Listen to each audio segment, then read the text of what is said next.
Think we good. I think we good.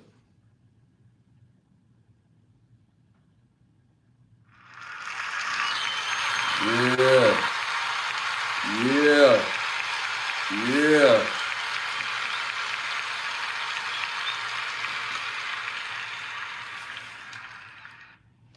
Man, y'all already know what time it is. What's good, y'all? What's good, y'all? What's good, y'all? What's great? Thank y'all for tuning in to another episode of Can the Brothers Get a Rap podcast. I'm your host, Ashley Lovechild. This is episode 203. I want to thank y'all for tuning and tapping in. Y'all already know we here each and every Wednesday and every Sunday. And we're going to have a great time, great show. A quick shout out, quick shout out to our presenting sponsor, which is Button Snaps. So you get the finest of movies, shows, documentaries, and original content for your viewer pleasure of $4.99. That's the word button, hyphenated sign, and the word snaps.com. Again, that's the word button, hyphenated sign, and the word snaps.com. Make sure y'all tune in and tap in for that great content and movies. Also, I want to thank everybody that's been supporting the pod. We on the road to 20,000 subscribers. We a little over 11. So continue to like, subscribe, and share. Hit that all notification bell because you just never know what I will pop up because I do pop up throughout the week.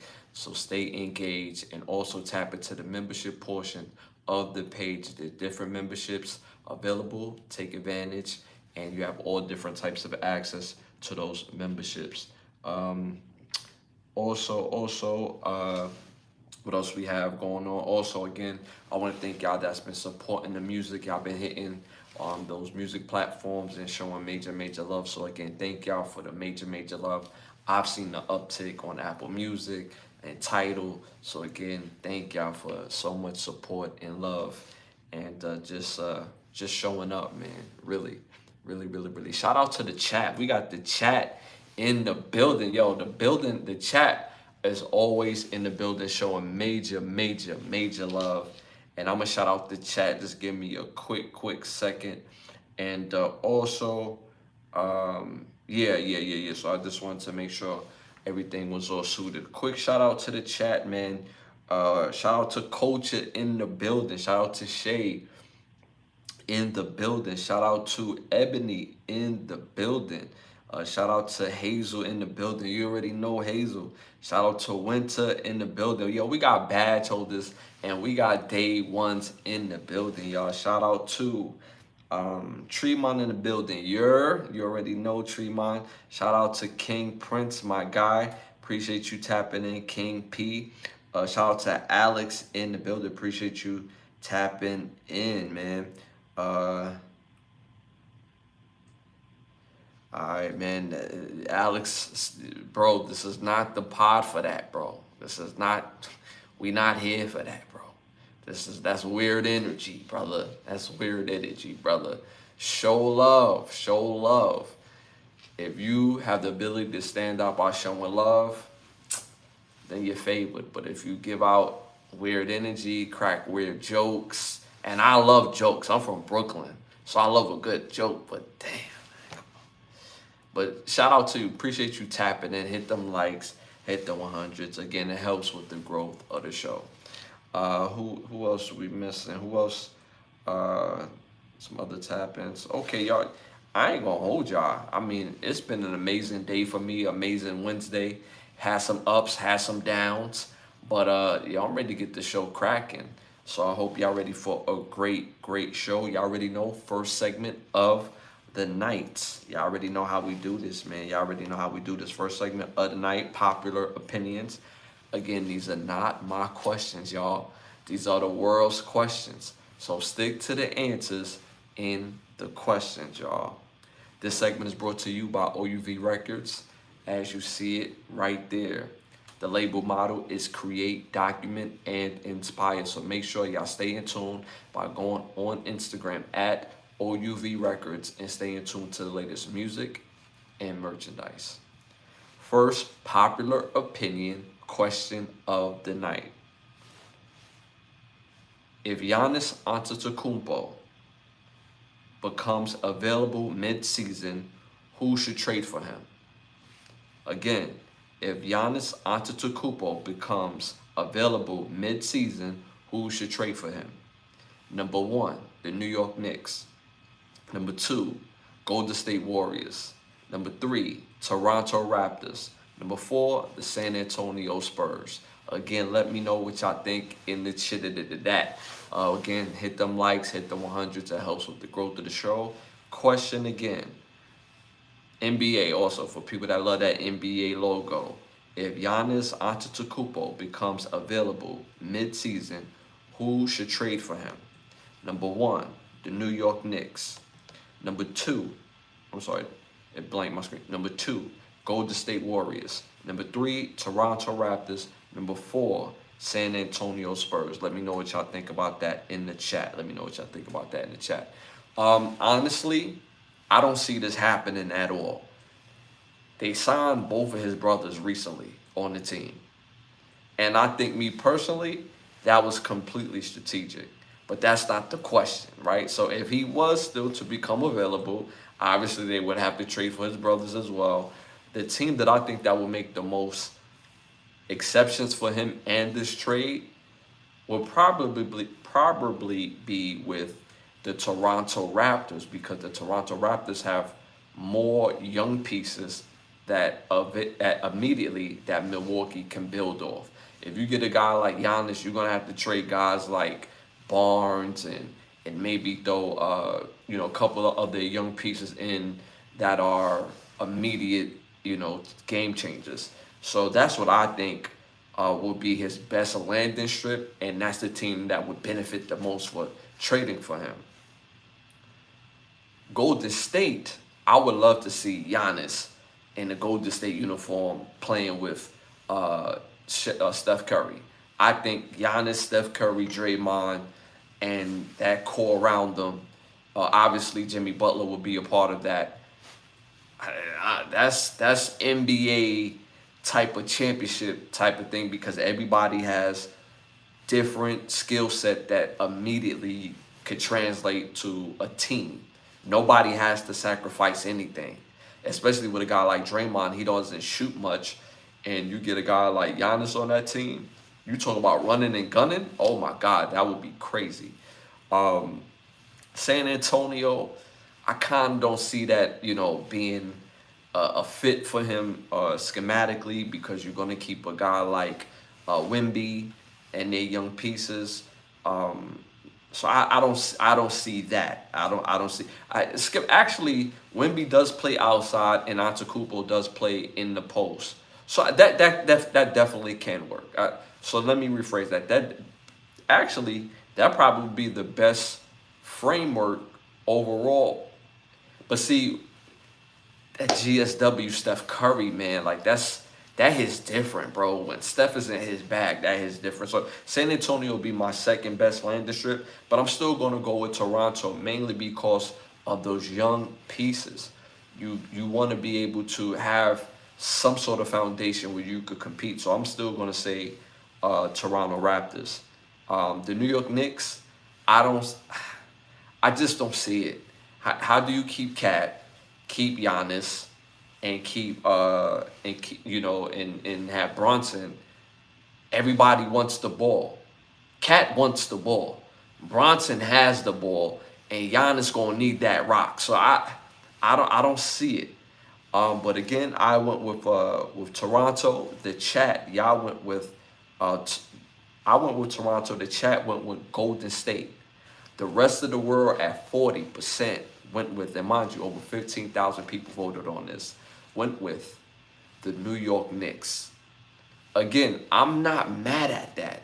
I just can't see it. I think most people would go with the New York Knicks because realistically on this list, that's the most box office team that he can go to right now with that amount of veterans who are battle tested. Say what you want about the Knicks, but they're very battle tested, but they do have a new coach. You don't know how their new scheme is going to affect what they normally do. Are they going to play more of the backups because they had a propensity to get ran down by Thibodeau towards towards the playoffs. So you don't know if that would have took effect, because a guy like Giannis, he's not going to allow himself to get ran down at this point in time in his career. So again, me personally, that's why I did not say the Knicks for Giannis his best landing spot. So again, I stand on the Toronto pick, but again, the rest of the world went with the New York Knicks at 40%. Shout out to Dope in the building. Appreciate you tapping in, Dope. Hit them likes, hit them 100. You already know it helps with the growth of the show. Appreciate you tapping in, my brother. All right, y'all. Next question on popular opinions. Favorite movie on this list. Favorite movie on this list. Number 1, 300. Number 2, Troy. Number 3, Gladiator. Number 4, Braveheart. Let me know what y'all think in the chat. Let me know what y'all think in the chat. These are all fire movies. My least favorite on here is probably Braveheart, even though it is a good movie. But I would say it's my least favorite due to my personal, my personal opinion about Mel Gibson on how he feels about people of my persuasion. Even though Braveheart is a good movie. But at the end of the day, all these movies is fire. 300 is fire. Troy is fire. Braveheart is fire. Gladiator is fire. But me personally, if I had to choose, I'm going to say 300. 300, I seen this movie literally 5 times when it came out in the movie theater. Because when it first came out, it was completely different of something we've ever seen as far as a movie. Like the type of features and cinematography that they put towards the movie was completely different. How they slowed it up in the action scenes, the storyline was just super duper fire. I'm like, for me, I 300 is fire. That's just, and again, I've seen it about 5 or 6 times. Now, I mean, I had friends that I went to go see it with in different boroughs, and I was, what I'm saying, you feel me? But again, it was a great movie. Troy is a great movie as well too. But all these are fire movies. In the chat, I'm seeing a lot. It's a mix in the chat, actually. I'm seeing in between Braveheart and 300 in the chat. That's what I'm seeing. I'm seeing mostly 300 and Braveheart. I'm seeing some Gladiator, but I'm seeing mostly between Braveheart and 300 in the chat. Again, all the fire movies. The only thing I hate about 300 is obviously with the little sloth-looking creature that should have been discarded when he was born, just because Leonidas didn't want to give him the position he wanted. Mind you, Leonidas was giving him a position. He just didn't want that position. He gonna go get with the ops because he ain't never felt the warmth of a woman before, and he wanted a uniform. He like, yo, can I get a uniform? So that make you trade your country just to get a uniform, bro? That's the only thing I hate about 300, like, for real. Troy is fire. Troy is, but people don't agree with me when I say the villain of Troy is not Helen of Troy or Helen of Sparta. She's not the villain in the movie to me at all. The true villain of the movie Troy to me is Paris. Paris should have known. Like, Paris was flaming the queen all week. He was tearing up them cheeks all week, and it wasn't enough. He had to make it worse by sneaking her out onto the boat, bringing her back to Troy. He's the reason why they went to battle, because, you know what I'm saying? Talking about he in love. Bro, he's the villain of the movie for me personally. So again, I went with 300. The chat is mixed between Braveheart and Gladiator. The rest of the world at 37% went with Gladiator. And mind you, over 12,000 people voted on this. Again, the rest of the world at 37% went with Gladiator. I'm not mad at this at all. Gladiator is a fire movie. The story is fire, period, point blank. The only thing about Gladiator, I wish they would have tied up in the first one instead of the second one. And the only reason why they tied it up in the second one is because the second movie of Gladiator was ass. So they had to get as much storyline as it is as possible. I wish they would have made it clear that the little boy that the princess had was actually the guy that was the gladiator. I can't think of his name right now, but he was the actual father of that little boy. I wish they would have tied that up in the first movie. But other than that, that movie is fire. That movie is fire. The bad guy in that movie played this so well by the prince turning himself to the king by killing his dad. That's just such a fire movie. It's a fire movie. The story was fire. And what I love about all four of these movies, especially 300 Troy and Gladiator, Maximus, that's his name, Dope. Yo, Dope, looking out, man. Appreciate you. Maximus. I couldn't think of his name, but Maximus, yes. One thing I loved about all three of those movies in particular, outside of Braveheart, is the fact that they got straight to it. When 300 comes on, it gets straight to the storyline. It's like, yo, nah, this is what happens here in Sparta, right? Then with Troy, it gets straight to the war. It's like, yo, we pulling up. And like, I got your best man versus my best guy. Like, what's popping? In Gladiator, it starts off with war. So I love the fact that these are easy, watchable movies, great storylines. It made you care about the characters. And it's just a fire movies. I could watch all three of those movies all the time. Braveheart is a great movie. I've seen it a couple times. But after Mel Gibson said what he said about, people of my persuasion, I just can't get jiggy with it. Can't give him no love. So, but still a great movie. Still a great product. If I have to separate, which I did. All right, y'all. Moving on to our next segment. Hollywood Need to Ask Us. Came up with this segment because there's not a lot of creative movies coming out of Hollywood that is great.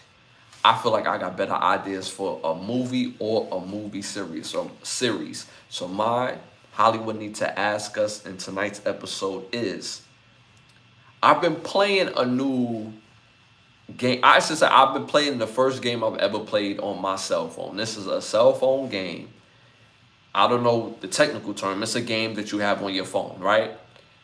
And I found myself really enjoying myself playing this game. The game is absolutely fire. And in the ilk of 300 Troy and Gladiator and Braveheart is one of those type of games. And the game is called, and y'all probably heard of it before. Y'all probably play it all the time. But this game is called Viking Rise. Yo, I ain't gonna hold you. I was on my TikTok. It looked interesting.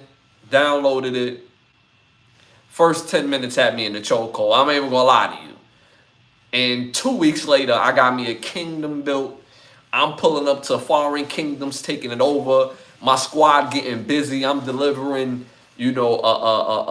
supplies to different villages. I'm all the way popping in this game. So again, I would love to see a movie or a movie series based on this game called Viking Rise. And then the way they break down different things, just like in 300 and Troy, in these movies that you really don't pay attention to, on everybody's parts and their roles, they do it a great job in simplifying it and just enjoying the game, building your kingdom, taking over different villages and the whole nine. So I would love to see a movie based on the video game Viking Rise. Obviously, this will be a drama. Has to be rated R. And the director of this, I would have to direct this, would be Wolfgang Peterson. So again, and Wolfgang Peterson, I believe, directed Gladiator or Troy. I can't think of which one. I think it's Troy. I think he directed Troy. But again, the styling and the pacing of Troy, his ability to film this type of movie, I think this would be a smash. So again, I would love to see a movie or movie series based on the video game Viking Rise. So I think that'll be fire. All right, y'all, moving on to our next one, our must-see segment. You know, I'm going to give y'all 3 fire must-see movies for this episode, J-Dope Motorcycle Club. I'm going to check into that. I've been hearing about Motorcycle Club. I'm going to check into that. It's fine. You're the second person that told me about Motorcycle Club. I'm not going to lie. So I'm hoping that game is super fire. Because the way the other person was gassing it up, they was like, nah, you need to get up on this. Pause. So, you know, I'm going to check that. I'm going to check that out. All right, so I got 3 must-see movies for this episode. Movie number 1 came out in 1989, directed by Albert Panyan. This movie stars Jean-Claude Van Damme, Vincent Klein, Jackson Pickney, Deidre Richard, Janice Greaser, Terry Batson, and Blaze Long. Wow, pause. Crazy name. This movie is called Cyborg. This is an absolute classic. In 2025, Cyborg is still a classic. This is about a man basically living in the new world. And in the new world, there's no rules, there's no laws, and he's just trying to make it to watch the rest of the movie. I won't spoil it for you, so make sure y'all tap in to see Cyborg. Second must-see movie came out in 1996, directed by John Gray. This movie stars Steven Seagal. Steven Seagal, Keenan Ivory Wayans, Brian Cox, Stephen Tobolowsky, Richard Gant, and Bob Gruntman. This movie is called Glimmer Man. Fire movie. Again, you got Steven Seagal, so you're going to have some action. And you got Keenan Ivory Wayans, where you're going to have action and comedy. This movie is about law enforcement having to team up and to solve crimes. And you have to watch the rest of the movie. I won't spoil it for you, so make sure y'all tap in to see The Glimmer Man. This is a fire movie, man. These are great watches, I'm telling you. My third and final must-see movie, this is actually a movie series or a show. Came out in 2014, has 4 seasons. I just got to the beginning of season 2, and it is absolutely fire. This show stars Corey Still, David Bradley, Kevin Durant, Ruda Gimenez, and Richard Samuel. This show is called Strand. Yo, I've never heard of this show until like a couple weeks back, and I wonder why this show wasn't bigger at the time. This is a fire must-see show, I'm telling you. This show was about vampires, and they're in the city, and you have to watch the rest of the show. It is absolute fire. You know I'm not going to stay out wrong. So make sure y'all tap into the show or movie show Strand. So my 3 must-see movies. Number 1 is Cyborg. Number 2, Glimmer Man. Number 3, the show Strand. Make sure y'all tap into that. I'm telling you. Come back and let me know what y'all think about the movies, man. Like, these are some fire movies and shows. All right, y'all, moving on to our next one. I'm going to give y'all an artist to listen to. Y'all know my motto, whether it's new or old, whether it's hip-hop or R&B, I'm going to give y'all some fire shit. So for this episode, my profile artist that you got to go listen to, put these 3 songs on your playlist by this artist. This group, R&B group, is called Me To You. Again, they're called Me To You. Put these 3 songs on your playlist. Number 1, Next to Me. Number 2, All Night. Number 3, Want You Back. 3 fire songs that still holds up in 2025. Great, long-lasting, forever music. Again, the group is called Me To You. Put this song on your playlist. Next to Me. Next song, All Night. Third song is Want You Back. Make sure y'all put those 3 songs on y'all playlist. All right, moving on to our must-read book. I'm gonna give y'all a great read. This book is called "I Will Teach You to Be Rich." I will teach you to be rich. And I know everybody love that money and making extra money. A great book to tap into, give you some financial principles and tools to use to build wealth. Even if you're not going to build $1 million, building and saving 5 to 15 to 20,000 is very key, especially in today's economy. So tap into this book. Again, it's called "I Will Teach You to Be Rich," and this book is by Roman Stilth. Roman Stilth. So make sure y'all tap into that book. Again, it's called "I Will Teach You to Be Rich." Shout out to Dope, great sci-fi, Strand. I'm trying to tell you, right? Strand is popping, right? Yo, I just got put on Strand a couple weeks back. Yeah, I can't stop watching it. It's a fire show. It's a fire show. It's a fire show. All right, y'all, moving on to our next one. Y'all already know what time it is. Send them to Turkey or nah. Send them to Turkey or nah. We typing in to send them to Turkey, or we typing T not to send them to Turkey. We came up with this because Turkey has the craziest laws that we ever heard of, honestly, or some of the craziest laws that we ever heard of. So anytime somebody say something crazy, do something crazy, we send their ass to Turkey because they on some BS. So that's the rules of the game. Send them to Turkey or nah. Send them to Turkey or nah. First one of the night. Singer Mario faces backlash after kicking a man off stage. Again, Singer Mario faces backlash after kicking a man off stage during his performance. Are we sending Mario to Turkey or not? Are we sending Mario to Turkey or not for kicking this man off stage? Let me know what y'all think about that in the chat.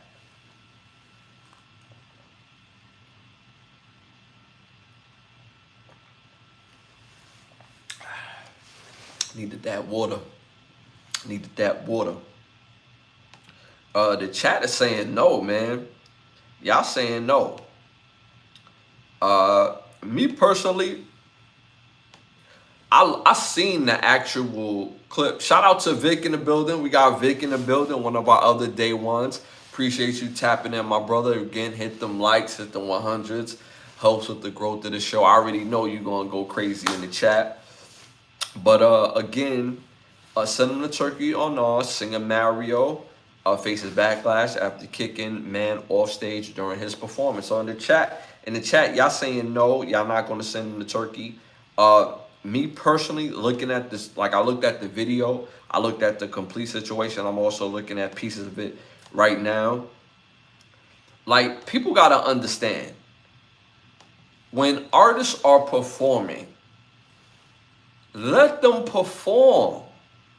Let them do their thing. Like, I don't understand the need of you being a fan and wanting to jump on stage. I don't understand that. Now, would this even be a backlash if that guy got on stage and was a complete threat? When people jump out of their body and do things like this, as an artist, you don't know what type of time people is on. I've seen clips where I've seen other guys performing, and even though they didn't have the name as Mario, they not as big as Mario as far as artists, pause, as far as their name and recognition. But I've seen artists in their local club performing, and somebody come to the show trying to shoot them, trying to rob them of their chain, trying to get on stage, trying to do them bodily harm. So I don't fault him for getting his ass off stage. You have no business being on stage, bro. You have no business being up here. What are you doing? So I can't send him to Turkey at all. Because at the end of the day, Mario, where's your crew? Like, I've seen Mario perform before. It may have been like a little minute ago, but the last time I see Mario perform was in Brooklyn at a club called Squads. And when he was in Brooklyn, he had at least like 30 people with him. So he made sure that he was safe in Brooklyn, you know. But at the end of the day, I can't fault this man for protecting himself. First and foremost, he's a man. So you're going to protect yourself and not necessarily rely on the people that's supposed to do it, the security and all this, that, and the third. So I don't fault him for that. I'm not mad at him for checking his own personal safety. Cause yo, at the end of the day, y'all saying it in the chat as well. Like, what are you doing? What are you doing on stage, bro? It's the Mario show. This ain't Mario and random guy that wants to get on stage. And for people that like to run on stage, just don't do that, yo. You putting yourself at real harm and real physical. Like, I honestly believe when there's real security and people still do it, they trying to get paid, because there's no way you put yourself in harm's way like that. And some artists, their security don't play about them. So if you breathe or get next to them and it's unwarranted, he didn't call you on stage, this, that, and the third, you will get put in a severe chokehold. You will catch a severe beat down. So why do it unless you're trying to catch some money or some dollars, but you putting yourself at your own risk. So, I mean, at the end of the day, I just don't understand why people do it. Shout out to Vic. I hate water. Ebony, we came to see Mario, but not random guy getting on stage. Okay. Shout out to Dope. Artist safety. Ain't no temptation without. Did you see my clip about David Ruffin and the Temptations? Ain't nobody coming to see you, Otis.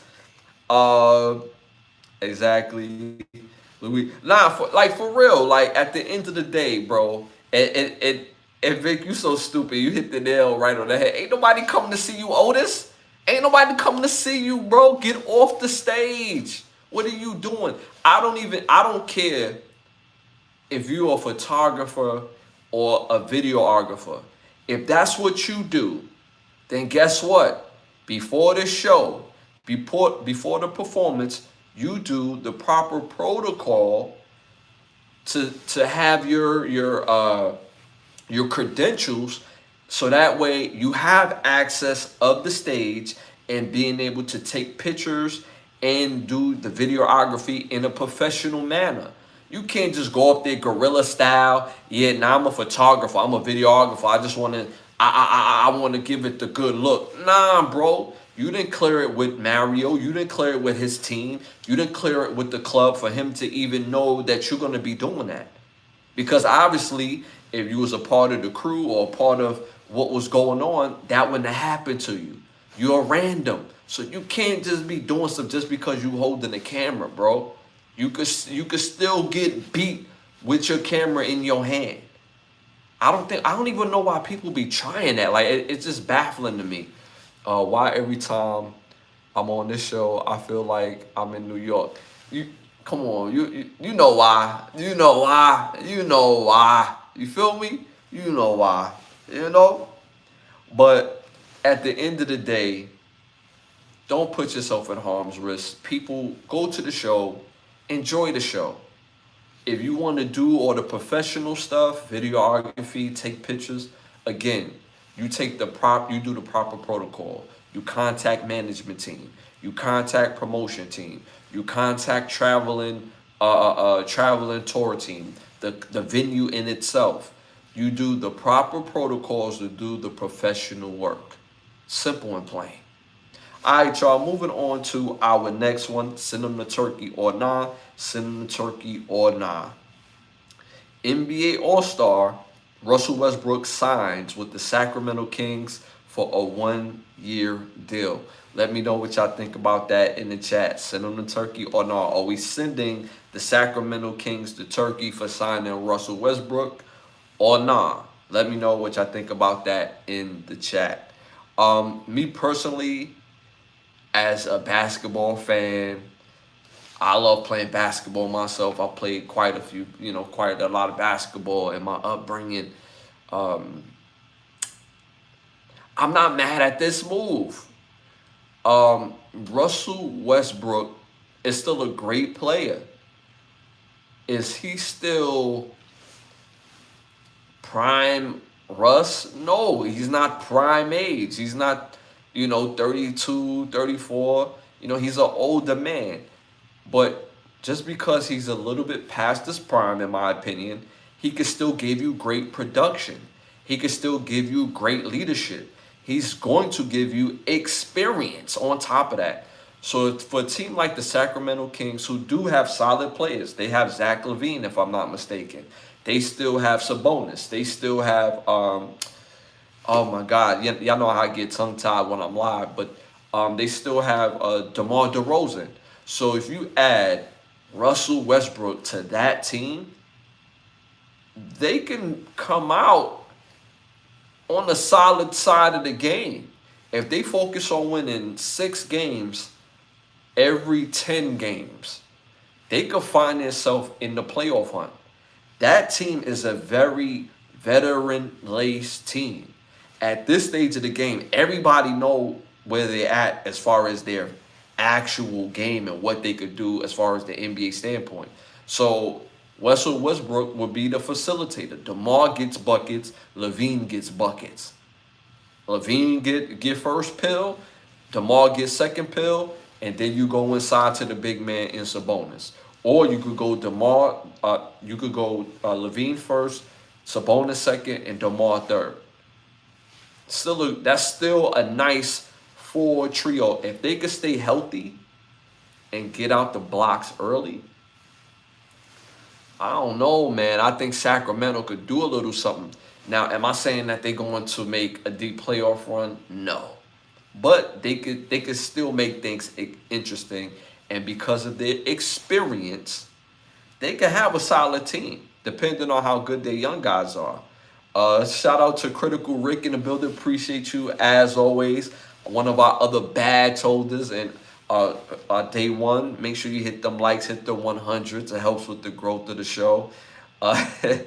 Vic, you stupid. He's 57 years old. Like, that's what we doing to Russell Westbrook. He 57. That's messed up. Teach the youngins. That's a fact. That's a fact. He's going to be there to be, again, a leader of the team. But he could also be a critical part of that team. I mean, look what Russell did last year with the Nuggets. I didn't think he would do as good as he did with the Nuggets. He actually became a real factor of the Nuggets. I thought he was just there like how we've had other NBA guys who are legends that in the last leg of their career jumped on the team who's most likely to win a championship. He went to the Nuggets and became a factor. I think he could do the same thing with Sacramento. I don't think it will be championship, but they can make an interesting playoff team. And styles make fights in the playoffs. It's not just cut and dry. So I think it will be a good fit. They only got him for 1 year, and I think he's going to make the most of it. I've never known Russ to just go out there stinking it up and not give it his all. So I expect that the same way. So in the chat, I'm seeing mix. I'm seeing some say send him to Turkey and some not to send him to Turkey. So yeah, give me the rock. I don't think Russ is going to this Sacramento team and chucking. I really don't think so. I think he has enough respect for LaVine, DeMar, and Sabonis. I honestly believe that. I honestly do. So I think it's a good fit. I think it's a good fit. I think this is a much better fit for Russell Westbrook instead of him going somewhere and have to come off the bench to a team that's supposed to be. You get what I'm saying? Like, so I like this for Russ, me personally. But y'all going in on him. Y'all saying he's old. Y'all saying he's 57. Y'all gotta give him a little bit more a little bit more leeway. He's earned it in my opinion. All right, y'all. Moving on to our next segment. Y'all already know what time it is. It's time to rap. This segment is brought to you by Button Snaps, where you get the finest of movies, shows, documentaries, and original content for your viewing pleasure of $4.99. Again, that's Button Snaps. That's the word button, hyphenated sign, in the word snaps.com. That's the word button, hyphenated sign, in the word snaps.com. First hot topic of the night. Rest in peace. Rest in peace to legendary soul singer artist D'Angelo. Uh, he passed away, I believe, from pancreatic cancer. Um, and this is such a tragedy. Um, his ex and his baby mom, just passed away not too long ago. In Angie Scott. I don't know if they was ever married, but I know that they did share a child together. So that particular child has lost both of their parents, which is very unfortunate. I know how that feels, and but rest in peace and condolences to that family. D'Angelo, if you don't know who he is or not familiar with his work, he like D'Angelo took R&B and helped cultivate and shape the subgenre of R&B as neo soul, and it was just such a dope genre because you felt more of that soul, earthy type of vibe. And he made a lot of great music, a lot of dope hits. He has music in top tier movies that we still watch to this day. So rest in peace to D'Angelo. He was such a great artist, and he will be missed, man. So again, rest in peace to D'Angelo. Moving on to our next hot topic. Rest in peace to Joe Blizzy, also known Jarnell Wharton, and he's best known as Joe Blizzy the Plug. He's one half of Jokey Entertainment. Rest in peace to this brother. He was well known in the entertainment and music space, known to plug different artists, different producers and people together to make real power moves, and he will be missed. And his contribution to the game, man, like I said, he will be missed in a major way in the New York community and worldwide. So again, shout out to and rest in peace to Janelle Wharton, again, aka better known as Joe Blizzy the Plug, one half of Jokey Entertainment. All right, y'all, moving on to our next hot topic. Alexis Oriana. I think I messed his last name up. Alexis Oriana, husband of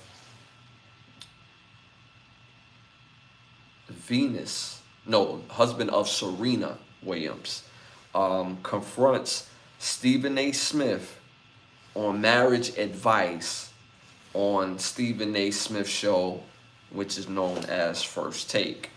He actually was a guest on the show. Stephen A. Smith wasn't there in person, but he was there. He did have an interaction with Stephen A.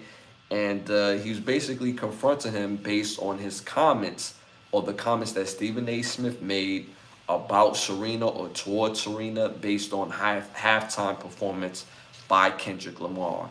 If y'all remember the last halftime performance, you could see Serena Williams crip walking on the stage or whatever the case may be, and Stephen A. Smith felt the way about that, and quite honestly, a lot of men felt a type of way within the community because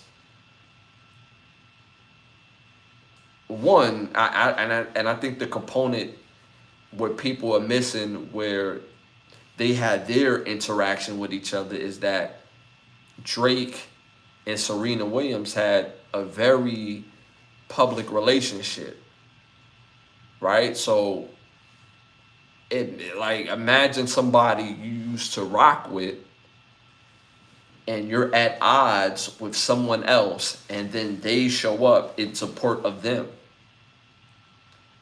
regardless if it's LA culture or whatever the case may be.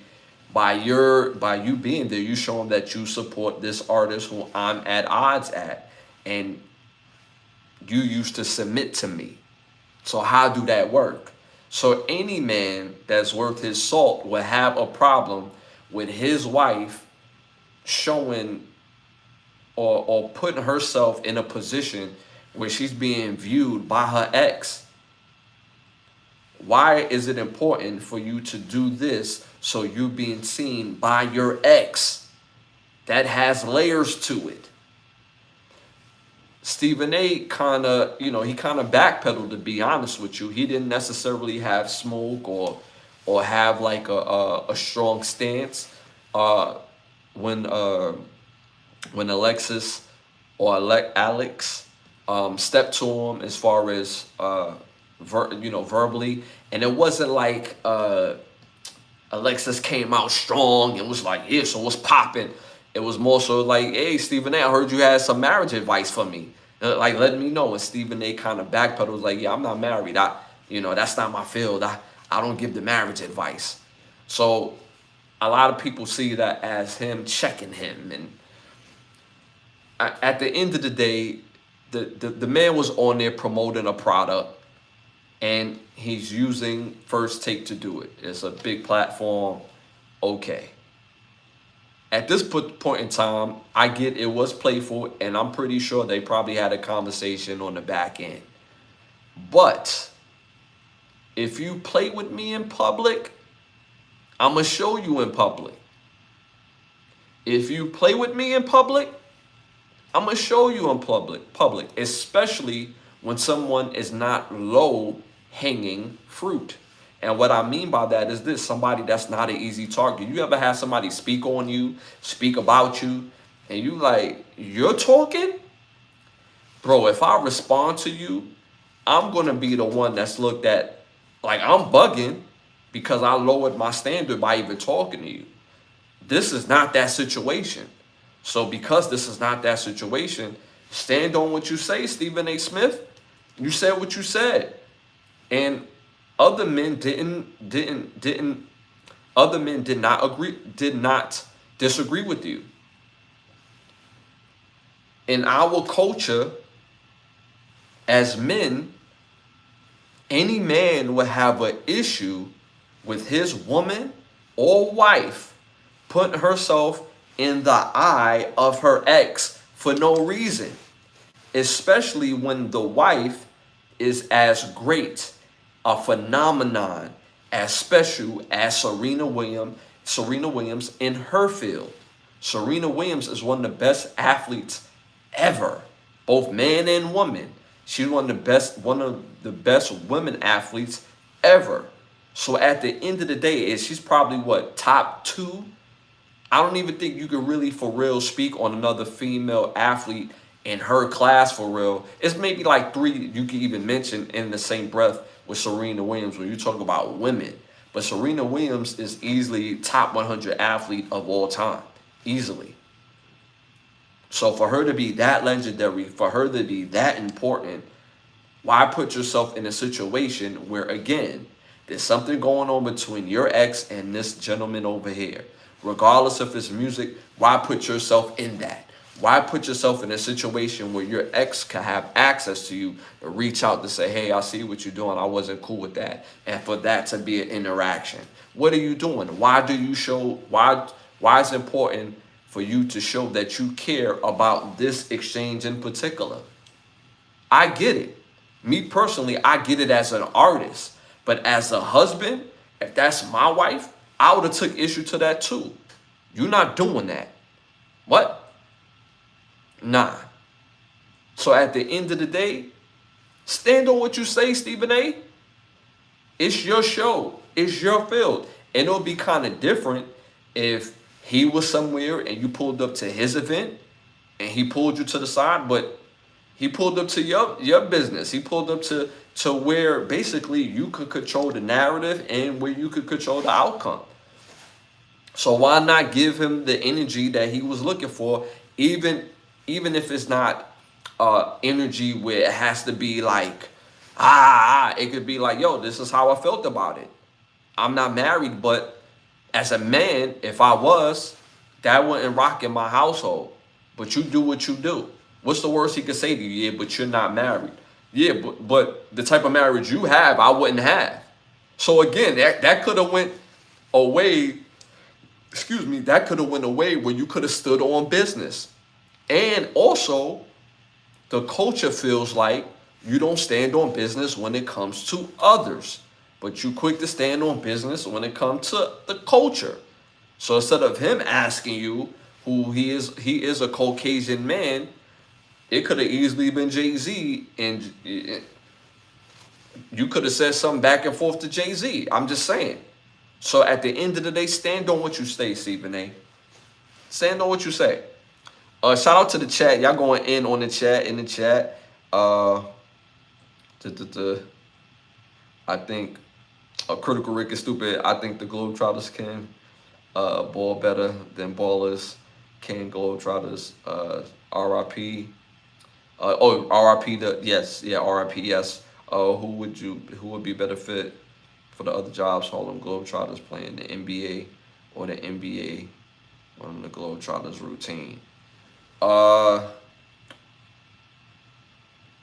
be honest with you, back in the day, it was special to be a Globetrotter. Historically, it's always going to be special to be a Globetrotter. But is there a real difference between Globetrotter basketball and what we see in every NBA game? That's my biggest problem with the NBA. There's no styles. Styles make fights. That's what made the NBA great in the 90s. That's why when they talk about the 90s, the 90s are tired of head about the 90s. Well, the 90s was the greatest era of basketball, in my opinion, because there was styles. And styles make fights. And what that means is there was one team that would run and gun. There was another team that's going to shoot lights out. There was another team that get it into the post. So because you had different teams that have foundational systems, styles make fights. The NBA, everybody plays the same way. Everybody plays basically park basketball, but in a controlled way. So I think Globetrotter basketball and the NBA basketball is very similar in today's basketball. In the 80s, obviously 70s, 80s, 2000s, or early 2000s, there was a separation. But now, it's pretty much the same thing, in my opinion. Me personally, in my opinion. So, that's what I say about that, Critical Rick. All right, y'all, moving on to our next hot topic. Kim Kardashian claims, Kim Kardashian claims her kids haven't heard from Kanye West in months after custody battle. Let me know what y'all think about that in the chat. Me personally, I have a huge problem with this. Why do these celebrity women feel the need to include the public in their business, especially when it's due for their children? I don't understand why parents don't get grace. Just like kids is not asked to be here, guess what? At one point in time, the parent was a kid too. Where's the grace? What happens in a family structure stays in a family structure. Because at the end of the day, what makes broken homes is not the fact that people decide to break up.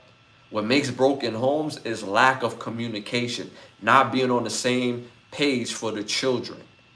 And sometimes certain parents need to be able to maneuver and shoulder the load mentally with the children while the other parent is there to get it together.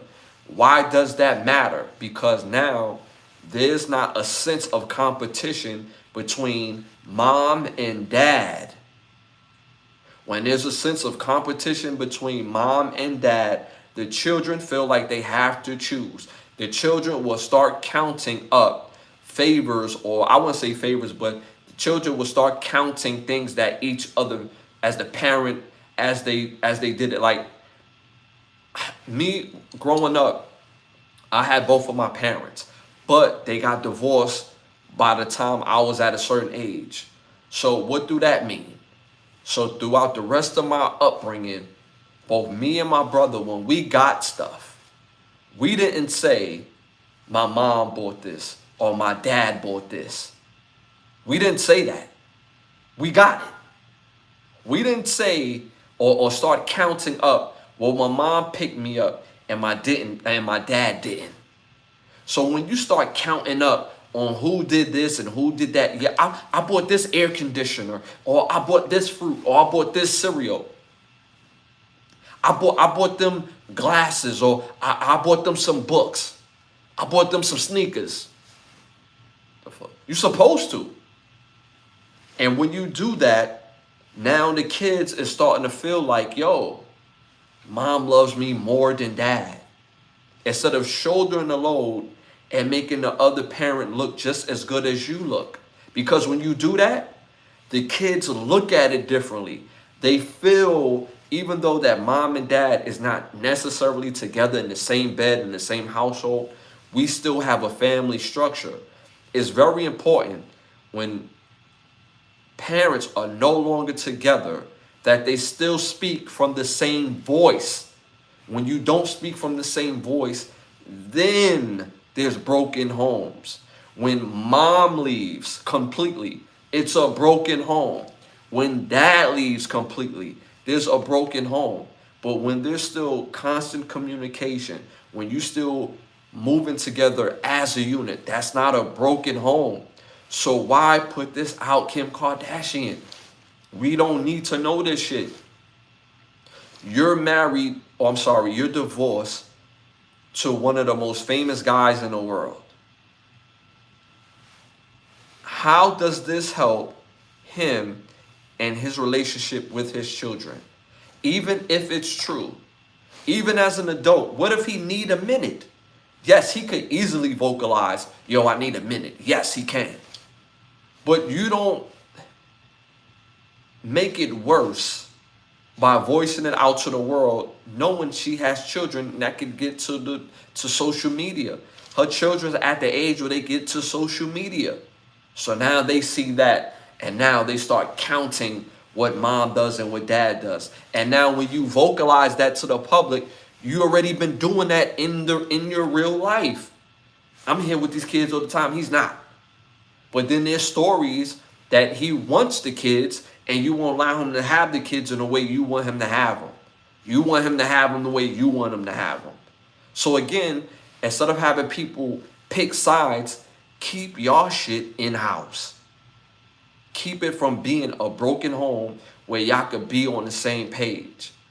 And if y'all can't see eye to eye on everything, guess what? It don't take people to live together to see eye to eye. That's why broken homes is not about whether if people are living in the same house, because you can live in the same house and hate each other's guts, won't be on the same page. Kids will hear more arguing, more fussing, more fighting, and that's even more detrimental to a kid. So why put this shit out? Shout out to the chat. Critical Rick. I think Kardashians might actually be, I can't read the rest of that, of some kind. I'm going to skip that one word, of some kind. I mean, you're not the first person to ever say that, to be honest with you. That's been a running thing about the Kardashian women in itself. Again, I don't know them personally. To be honest with you, Kim Kardashian seemed like she would be a nice person. But in this thing with the children and letting her business being known about her children with her ex-husband is wrong. I don't care how nice you are. It has nothing to do with the subject of the matter. It's wrong. Keep your business in-house. Because guess what? All people are going to do is pick sides. All people are going to do is find a way to say something, and that doesn't invest into your own peace. How does that invest into your peace, Kim Kardashian? By letting the world know that Kanye hasn't seen his kids in a month or in months. How? If the man is fighting for his kids or was in court fighting for his kids, obviously he wants to see his kids. He wants to spend time with his kids. So why spin a narrative that he doesn't want to be there or is not there? All right, y'all, moving on to our next hot topic. Question. Why are people in today's culture is still surprised how the music business operates. I would love to see, and I would love to see your answers in the chat. I really would love to see your answers in the chat. And what I mean by that is this, because I seen a content creator not too long ago speaking on force-fed culture in the music business. He was speaking on bots and how bots basically is taking over the music business, have taken over the music business, and we don't know who's good and who's not good as artists anymore. And to some of that, what he's saying does hold some sort of truth, but the other part of it is cap. And what makes it cap is this: you know who's a good artist or not. You don't need a radio station. You don't need special media telling you which artist is good or not. You have two working ears. Now, media tell you which artist is popular, and popularity is not due to talent now. Why are we surprised that the music business have operated in that space? And quite frankly, they always operated in that space where they tell people why this person is good. The only difference is back in the 70s, back in the 60s, the 70s, the 80s, and the 90s, those artists had talent. The artists that they used to promote had talent. That was the foundation of promoting artists back then. But they had bots back then. It was just different. The music business always had bots. It was always a fantasy. It was always the forbidden fruit. Because there's the music game and there's the music business. 50s, 60s, 70s, 80s, 90s. Foundationally, artists had talent. But the artist that got pushed the most was the artist who was the most intriguing, who had the most interesting story. In the 80s, if you notice, a lot of artists had gimmicks. And their gimmicks would be something that's noticeable visually, or something that, a storyline that sticks with the public when they listen to their storyline. And that was for every single artist back then. And if you wasn't interesting, even though you had talent, the label would drop you. Like, yeah, this person could rap, this person could sing. Yeah, that's cool. But they're not interesting enough. Yeah, they're a nice looking person, whether, you know, a woman or a guy, okay, but they're not interesting. So the music business have always propelled people who they felt like was interesting, thus force feeding music to the business. The radio station used to be a force feeding hub. How many times, again, I'm gonna speak for myself because I'm a little older than there's some people in the chat. But growing up as a kid, I grew up to the radio. And the latest songs came on the radio. We didn't have Instagram. It came on the radio. And the first time you heard the song, you'd be like, oh, this is cool. It's all right. It's not too crazy. But the radio is programmed to play this the next 100 times in the next 4 days. By the time it gets to the 100th time, regardless if you like it or not, you familiarize yourself with the song, and now it's considered popular. So it was always a force-feeding culture in the music business. That was their version of bots. Back in the day where the music company used to print your records or your CDs. You had to actually go to Sam Goody and places of that nature to buy CDs. That's how we got our music.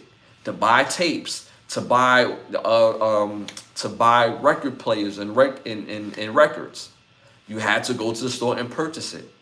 So there was a rope that was there, the invisible rope for on the artist aspect that people a part of the viewing public wouldn't know, because that's a part of the magic of making music and the magic of music business. All a part of it is force-fed nature. So why do people, or why is people still infatuated and like, yo, there's bots and bot, like, yo, bro, it's always been bots. Always. It's just different. You think now in 2025 that bots just came about? You don't think that a lot of mainstream artists, when streaming first started happening, that these bots wasn't made purposely to not only pay the artists, pay the labels, and pay the actual system to keep it moving and to keep it running? If something can be man-made, if streams can be man-made, what make you think it's not a force-fed nature? What make you think for years when you go on iTunes and you see the top 100 that it wasn't, or it couldn't have been a force-fed nature or force-fed bots or whatever the case may be? Because it makes the rest of the industry look great. It makes the rest of the industry look wonderful. Oh yeah, that makes sense because this label has enough money to put hundreds of thousands, if not millions, into this artist. What do you think music videos used to be? What do you think 106 and Park and TRL and all of these other music video stations used to be? Shout out to Biggs in the building, my bro. Biggs in the building. Don't forget that the likes hit the 100. You already know it helps with the growth of the show. But what do you think these music companies or music videos used to be? 106 and Park in the basement. Absolutely. What do you think they used to be? They used to be a hub of force-fed culture. Late 90s, early 2000s, music videos used to dominate. If you had a fire music video and a fire song to said music video, 9 times out of 10, you're going platinum. This is late 90s, 2000s culture. Force-fed culture. It's their version of bots. If you had a good song, an outstanding music video, you're going platinum in the late 90s, early 2000s. That was all a system. They put the money into the video because the video is going to get to millions of people every single day. It's only going to help with album sales and selling tickets to the show, selling merchandise. So again, why are we still surprised that there's bots and it's a force-fed culture? Why are we still surprised? Why? And at this stage of the game, it kills me when I hear other artists say, yeah, all this right here, it's all authentic. It's all, it's all, that's just straight off the cuff. That's straight off the love. You just don't got no money to promote. Just say that. Because promotion is a part of the business as well. Promoting your music. Any and every artist, if they had the right amount of money to properly promote their music, they would.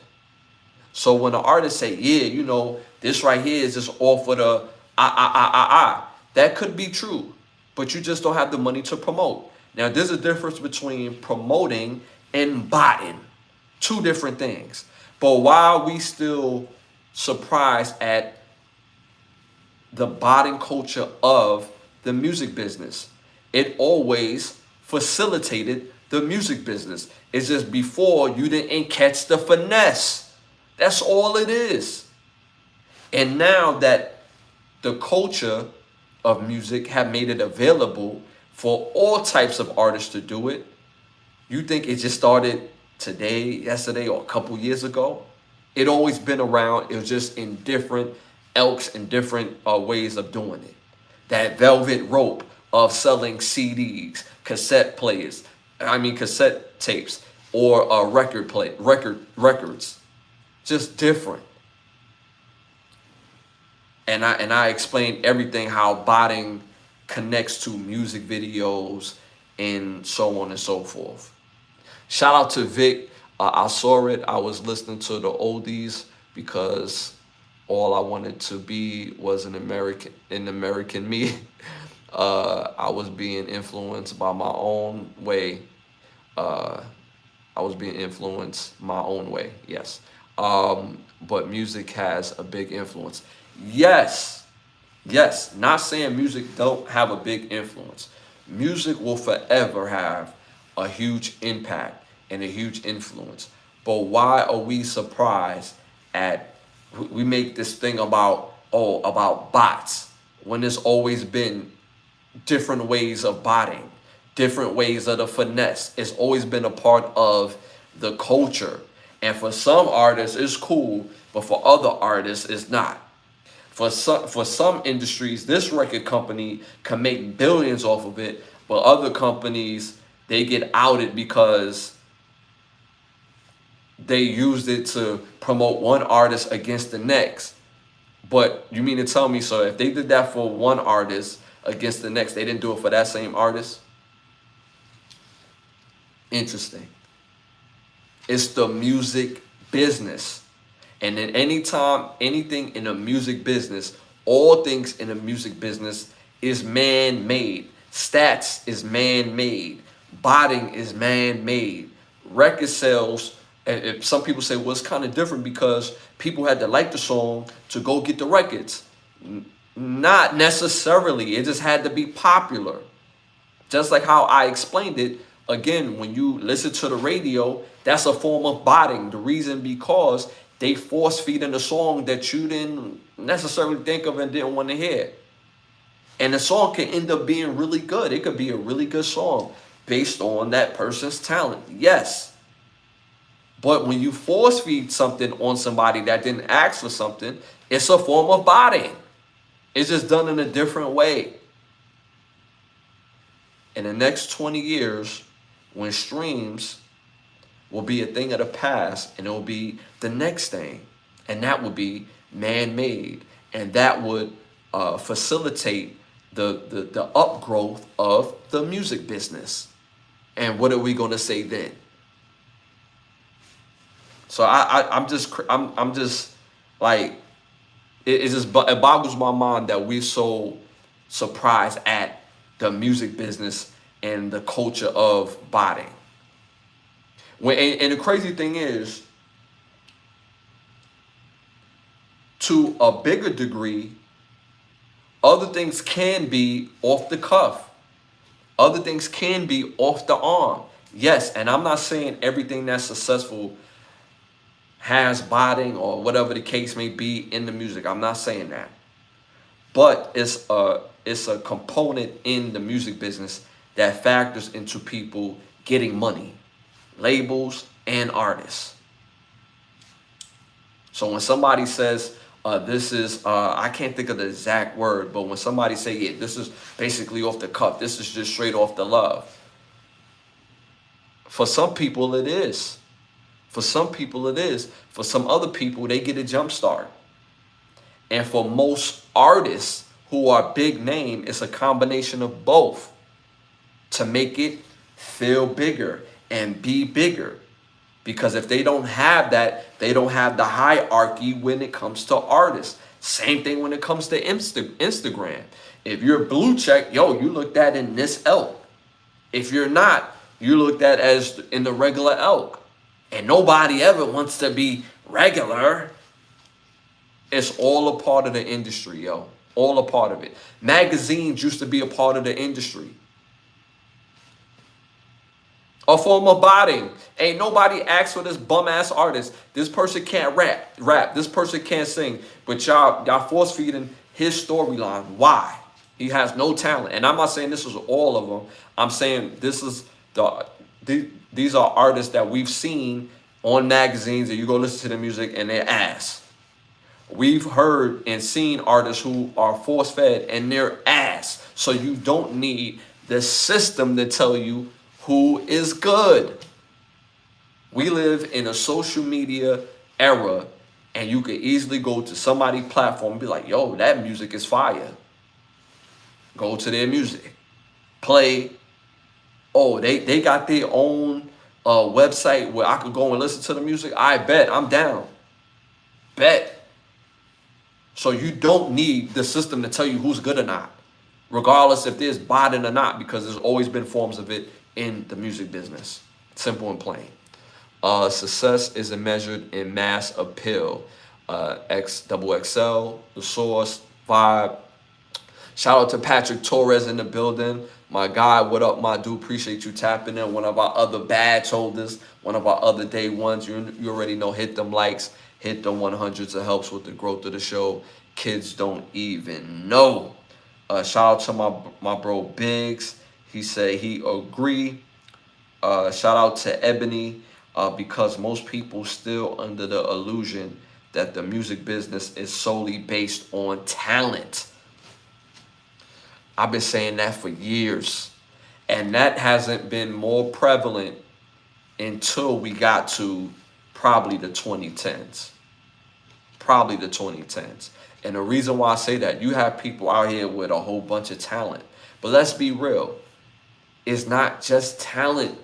It's whether if somebody's interesting to you, if somebody has the look to you, if somebody has a story that connects to you, that's a part of it. Why do you think they say content is key? Content is key. Content is key. Why do you think there's people like I Show Speed and Kai Sanat that exist in a space where they could be who they are and not be artists for real? Even though I know they like recorded songs before, but they not artists. They don't consider themselves artists for real.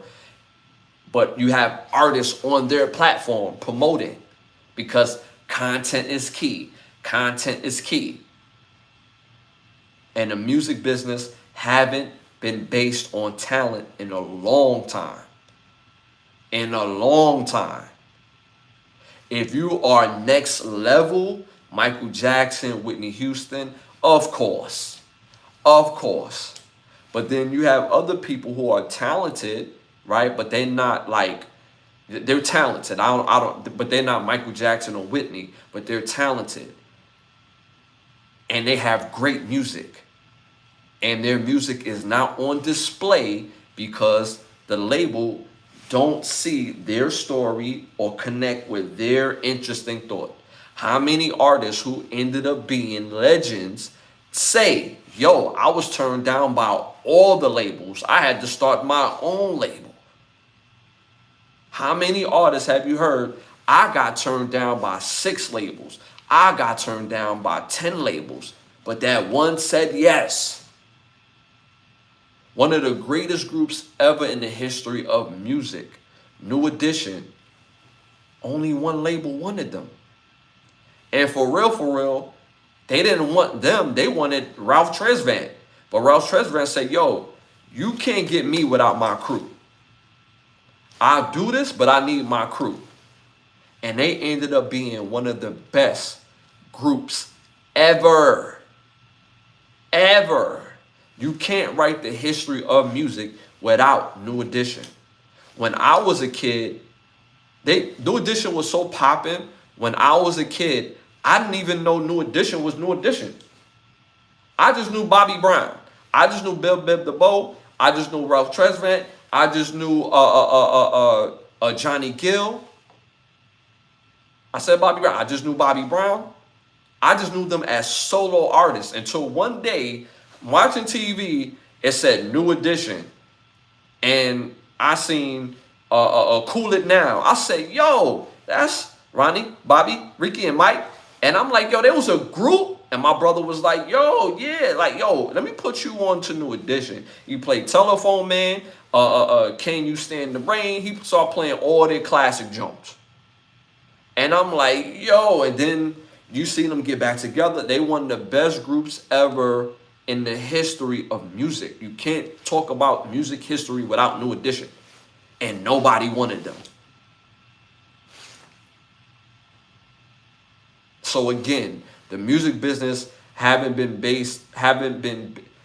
the music business is not solely, just like they said in the chat, not solely based on talent. We have a lot of artists who work hard, but not that talented, but they have a great storyline, which is cool because whatever you can do to feed your family and to take care of you, cool. But force-fed culture always exists in the music business. Shout out, supporting brother Ash. Appreciate that, my brother. Marketing ability, that is a fact. I remember having that Wendy Williams Reject DMX mixtape. Boys to Men, facts. Boys to Men, which came from New Edition. No, they did not. They didn't come from New Edition. That's a separate group. That's a separate group. Y'all gotta remember, because Boys to Men is younger than New Edition. So from New Edition, you have, Bell Biv DeVoe. You had Bobby Brown, Ref Tresvant, and Johnny Gill, and they was all solo guys. I believe it was Michael Bivins, while he was on tour, got approached by Boys to Men, and they sung for him, and then he signed him, and then Michael Bivins created, I believe it's called the East Coast Family, where he had, obviously himself. There was another Bad Creation, Boys to Men, and there was like another group, if I'm not mistaken. I want to say the Boys, but the Boys I believe they was with another team, but it was definitely another Bad Creation, Boys to Men, and it was like another crew. So, but yeah, so Boys to Men was basically, that's separate, that's completely separate, but they was signed under Michael Bivins' label or publishing like team or something like that. But it's still the same. It's still the same branch. It's still the same branch. Tony, BBD, Michael Bivins, which made Boys to Men, that have never happened if not for New Edition. Well, you gotta remember, Boys to Men, that's how they got their name. They named themselves after one of a New Edition song. So that's how they got their name. Or that's how they came up with their name. Illegal, facts. Color Me Bad. Yeah, Color Me Bad was popping group, Bobby Brown, popping. Yeah, all. So again, in the music business, as we in 2025, we just so engulfed in like the velvet rope of the music business. The music business always had the rope that you wouldn't see. That when you signed, it looked good. You got the video, you got the girl on the yacht, you showing the money, but that ain't your money. That ain't your girl. You ain't on that yacht. Remember, there was MTV Cribs where people used to rent these places for the allure of the music business. It was all the allure. That's a part of botting, because you out there and you juicing it. The music business always juiced it up. So I'm just surprised that people are still shocked at the force-fed culture in the music business. It's a business. Why do you think Master P, and this is why I say you can't tell the story about music without Master P, because he changed the music business forever. Why do you think Master P, when he used to sign the artist, he would give them $1 million, he'd get them a house, a car of their choosing, a chain, and a Rolex? Why do you think he used to do that? And he did that for all his artists that he would sign, because that was all a part of the experience that you will only get with with his label, No Limit. That's the only experience you would get with No Limit, because no other label was doing that. No other label was signing you like, yo, bro, let's go pick your house out. Yo, bro, let's go get you a car. Yo, bro, we're gonna get you a Rolex and a No Limit chain. That's the starter kit. It's a part of the allure of being with that crew and them being associated to success. And what do success associates itself with? Money. All an elaborate plan. Why do you think Master P was not only able to dominate music, film, and fashion, and when he did it all in-house, why do you think it became very purposeful of the industry to knock him down, to make him just a Southern guy? That was all on purpose. Just trying to tell y'all, man. Got Snoop out of the hole. That's a fact. That is a fact. For most people that don't know, when Snoop Dogg was signed with Death Row was, I don't think people realize how big Death Row Records was at the height of Death Row. The music, the allure, the perceived lifestyle. Master P thought he was coming, Snoop Dogg thought he was coming to do a song with Master P, and he charged him, I believe, about like $4 grand. And he said Master P threw another zero on that thing. His 40 racks. And if you're interested, I would love for you to be a part of No Limit and help them get out of his contract with Death Row. You can't tell the history about the music business without Master P. He changed it forever. He was one of the first people that I seen simultaneously, along with Jay-Z, have his own label for real, his own style of CD, which used to be fire to me, movies, and clothing. But Master P movies was in movie theaters. I Got the Hookup was in movie theaters. And in the movie theaters, you seeing his clothing, No Limit clothing. You hearing his music in the back. It's one big ass promotion.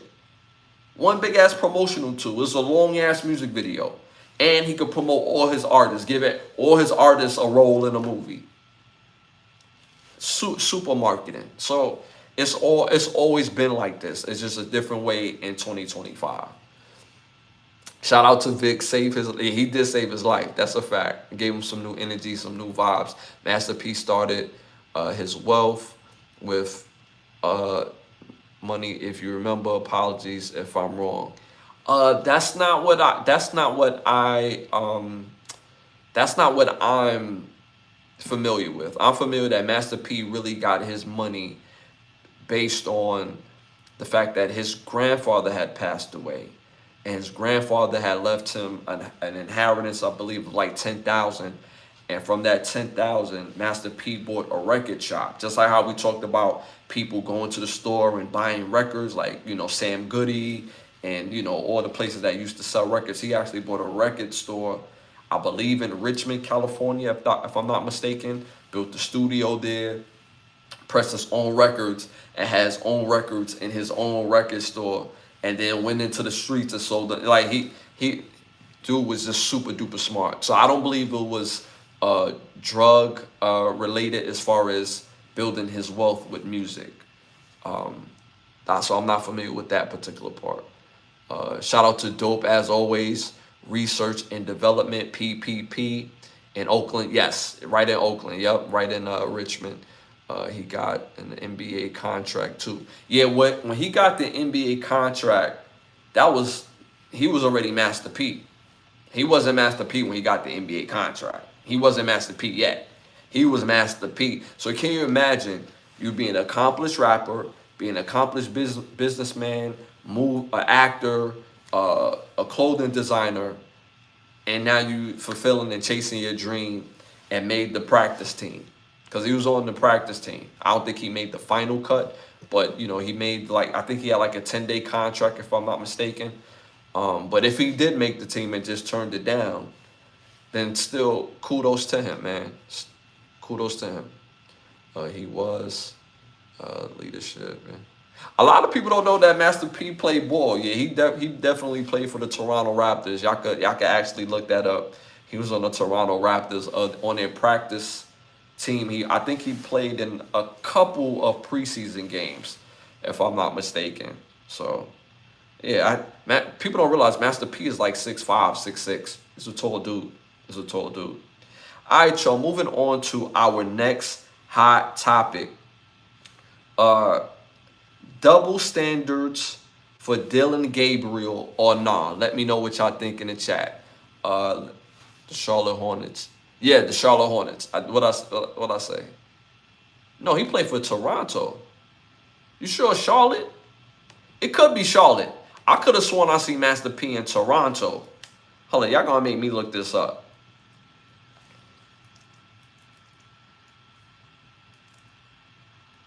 It popped right on up. Toronto Raptors. He could have been in Charlotte too. He could have been in Charlotte too. I'm looking at the video right now. He was a Toronto Raptor. Yeah. If he played for Charlotte too, I don't remember that, but if he did, then he did. But shout out to him. That's even more dope. That makes it even more dope. All right, y'all. Again, moving on to our next hot topic. Is it double standards for Dylan Gabriel or not? Let me know what y'all think about that in the chat. The Cleveland Browns just lost their game to the Pittsburgh Steelers. This is the second game Dylan Gabriel has started without scoring a touchdown or leading the team to a touchdown. Is this a double standard? Honestly, I think it is, because if this was Shador, what they would have said, he can't play. Mind you, Dylan Gabriel, he went 29 for 52 and threw for 221 yards, no touchdowns. Looking at the stat line, people will say, well, that's solid. That ain't too bad. He threw short passes, because when you hear that stat line, when you throw the ball 52 times, you complete it for 29 times, and I have 221 yards, that literally means you're throwing the ball 5 to 7 yards a completion. You're throwing the ball behind the line of scrimmage. You're throwing a lot of screens. You're not throwing the ball downfield. So that's one. So in a way, they're trying to protect them and let him grow into the offense gradually. I get that. Young player, new to the league, obviously. But he's 26 years old. He's not 20 years old. He's not 22, not 23 years old. He's 26. So he's seen a lot of different defenses already. By the time you get to the NFL, the coverages is very redundant. It's just knowing other teams' strategies and their tendencies from week to week. And it's actually easier because most teams don't run a lot of multi-level defenses. But if they do run multi-level defenses, they only going to run a certain amount of plays in that particular package. So if a team plays a 3-4 defense, press cover 3, but so much they're going to run in press cover 3 if they do if they go from 3-4 to 4-3 at the snap of the ball, depending on their personnel. And that's something that you do for practice week by week by getting ready. You know that they're going to do that. So this in particular, this is his second game. It's not getting any better, to be honest with you. And the fact that he didn't throw any picks, his stat line, again, is misleading. If you're watching the game, he threw literally about 5 picks. Pittsburgh just dropped it. Do it count? Of course not. But that doesn't make it a good game. You just got lucky that they didn't catch the ball. That's not a foundation as a team and as a quarterback that you want to lean on. Yeah, I didn't throw they dropped the pick, so I didn't throw picks. That's not something you want to lean on. You want to get better at what you want this young man to do. So honestly, like I said from jump, this is playing out exactly how I said it's going to play out. Exactly. Deshaun Watson, he would never play for the Browns again. I don't care how healthy he's getting. He's supposed to get healthy. He's supposed to get healthy enough so that way they could trade his ass. When they signed Kenny Pickett is not going to be nobody's starter. What did they do? What did they do? Trade him. The only different thing that they did instead of what I thought they was going to do, I didn't think they would trade Joe Flacco. I thought at some point they would bench Joe Flacco and have him and be there for their number 2. And then next year they would release him. So that way Dylan Gabriel could be the number 2. But I already knew they was going to give first shakes to Dylan Gabriel. I already knew it because they took him in the 3rd round. But I never seen an NFL team draft 2 quarterbacks in the same draft and they believe in the first quarterback. You don't draft 2 quarterbacks in any draft when you believe in the first quarterback that you drafted. And I don't care who caller was they bring in Shador, he's there. And at some point, he will play. But I guarantee you, if he put up this stat line that Dylan Gabriel's putting up, oh, the NFL official people or whatever the case may be, the insiders, the analyzers, they would have been all over him. They would have been like, this kid can't play. Why is he here? He's only a 5th round pick. What do you expect from a 5th round pick? You got a 3rd round pick who's been in college football for a better version of a decade and still produces this product. Even if he's a new player, honestly, as a new quarterback, it makes it easier to operate because the defense don't have a clue on what your inks are as a quarterback. They don't have a clue on what you like to do, on where you like to drop your foot, where you like to really, for real, drop your 3-step, your 5, or your 7-step. They have no inkling yet on your inks of or where you like to throw your outs, where you like to throw the back shoulder throws. They don't know your inks yet. So it makes it easier for you to operate as a new quarterback. Why do you think when you see quarterbacks that do really well in their first year, they set it on fire? The second year, it gets tough. That terrible 2 get real because the team, they start learning your inks. They start learning when you like to throw the out routes and when or what hot routes you like to go to, or where when you break the pocket where you like to release. They start learning those things. So this product in itself from Dylan Gabriel, I don't care if it's his 2nd game. I don't care. He hasn't looked great. The first game, he didn't look great. This game, he looks even worse. Granted, the team has to play better too. Granted, the offensive line has to block better. Granted, the skill guys have to be better. But I'm going to tell y'all something about football in the locker room. When you're a quarterback and you're throwing passes that your running backs, receivers, tight ends, when they stop believing that you could protect them while putting that ball in the air, guess what? That ball becomes a 50-50 ball for real. You put that ball in the air, yo, bro, I don't know what's about to happen like you don't know what's about to happen. Because I no longer trust you putting me in a situation or a place in the field where I can catch a pass from you and it's already hard knock life out here on this field. And you're leading me into guys who can really hit, who are just as strong, just as fast, and they get paid on putting me down. It's not the same NFL as yesteryear, but it's still the NFL.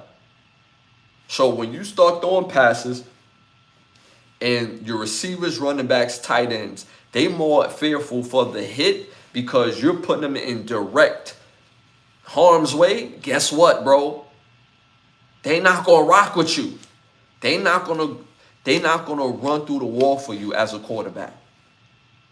So obviously, the only way you can build that chemistry is in practice. That's the only way you can rebuild that. But when they get to the next game, it's going to be god-awful. It's going to be 50-50. They got a game coming up this week. They should beat the Dolphins. They should beat the Dolphins. But I think this week is when Gabriel throws his first pick. Remember, I said that. And it's mainly because the receiver, tight end, running back don't believe that they're being put in a safe space going for his passes. Remember that I said that. So again, if this would have been Shador saying the stat line, what do you think these analyzers and analysts and all these special media people would be saying? He can't play. He can't do this. He can't do that. His arm is not this. His arm is not that. He's not smart enough. He's not accurate. He doesn't translate fast. He holds the ball too long. Meanwhile, Dylan Gabriel got sacked 6 times.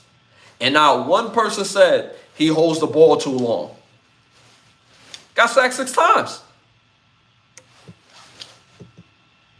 So again, is it a double standard for Dylan Gabriel? Yes, I absolutely agree with that. Shout out to Dope, Baker Mayfield.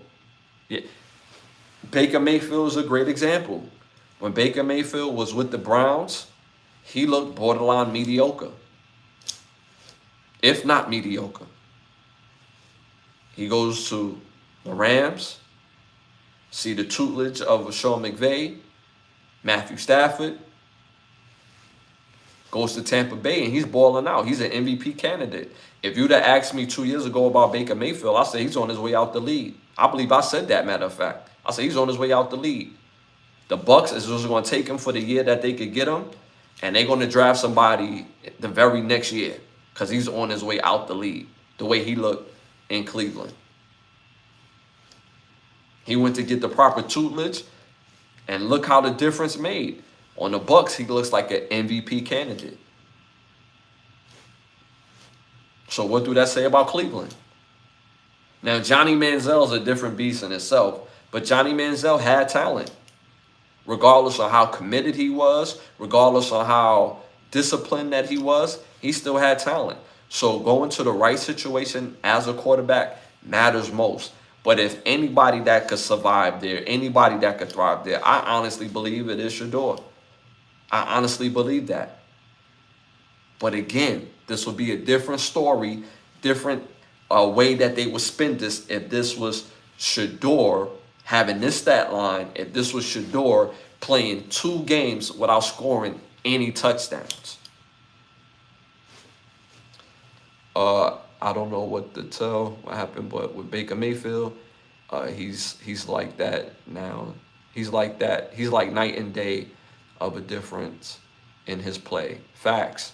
First rounder, Texas Tech.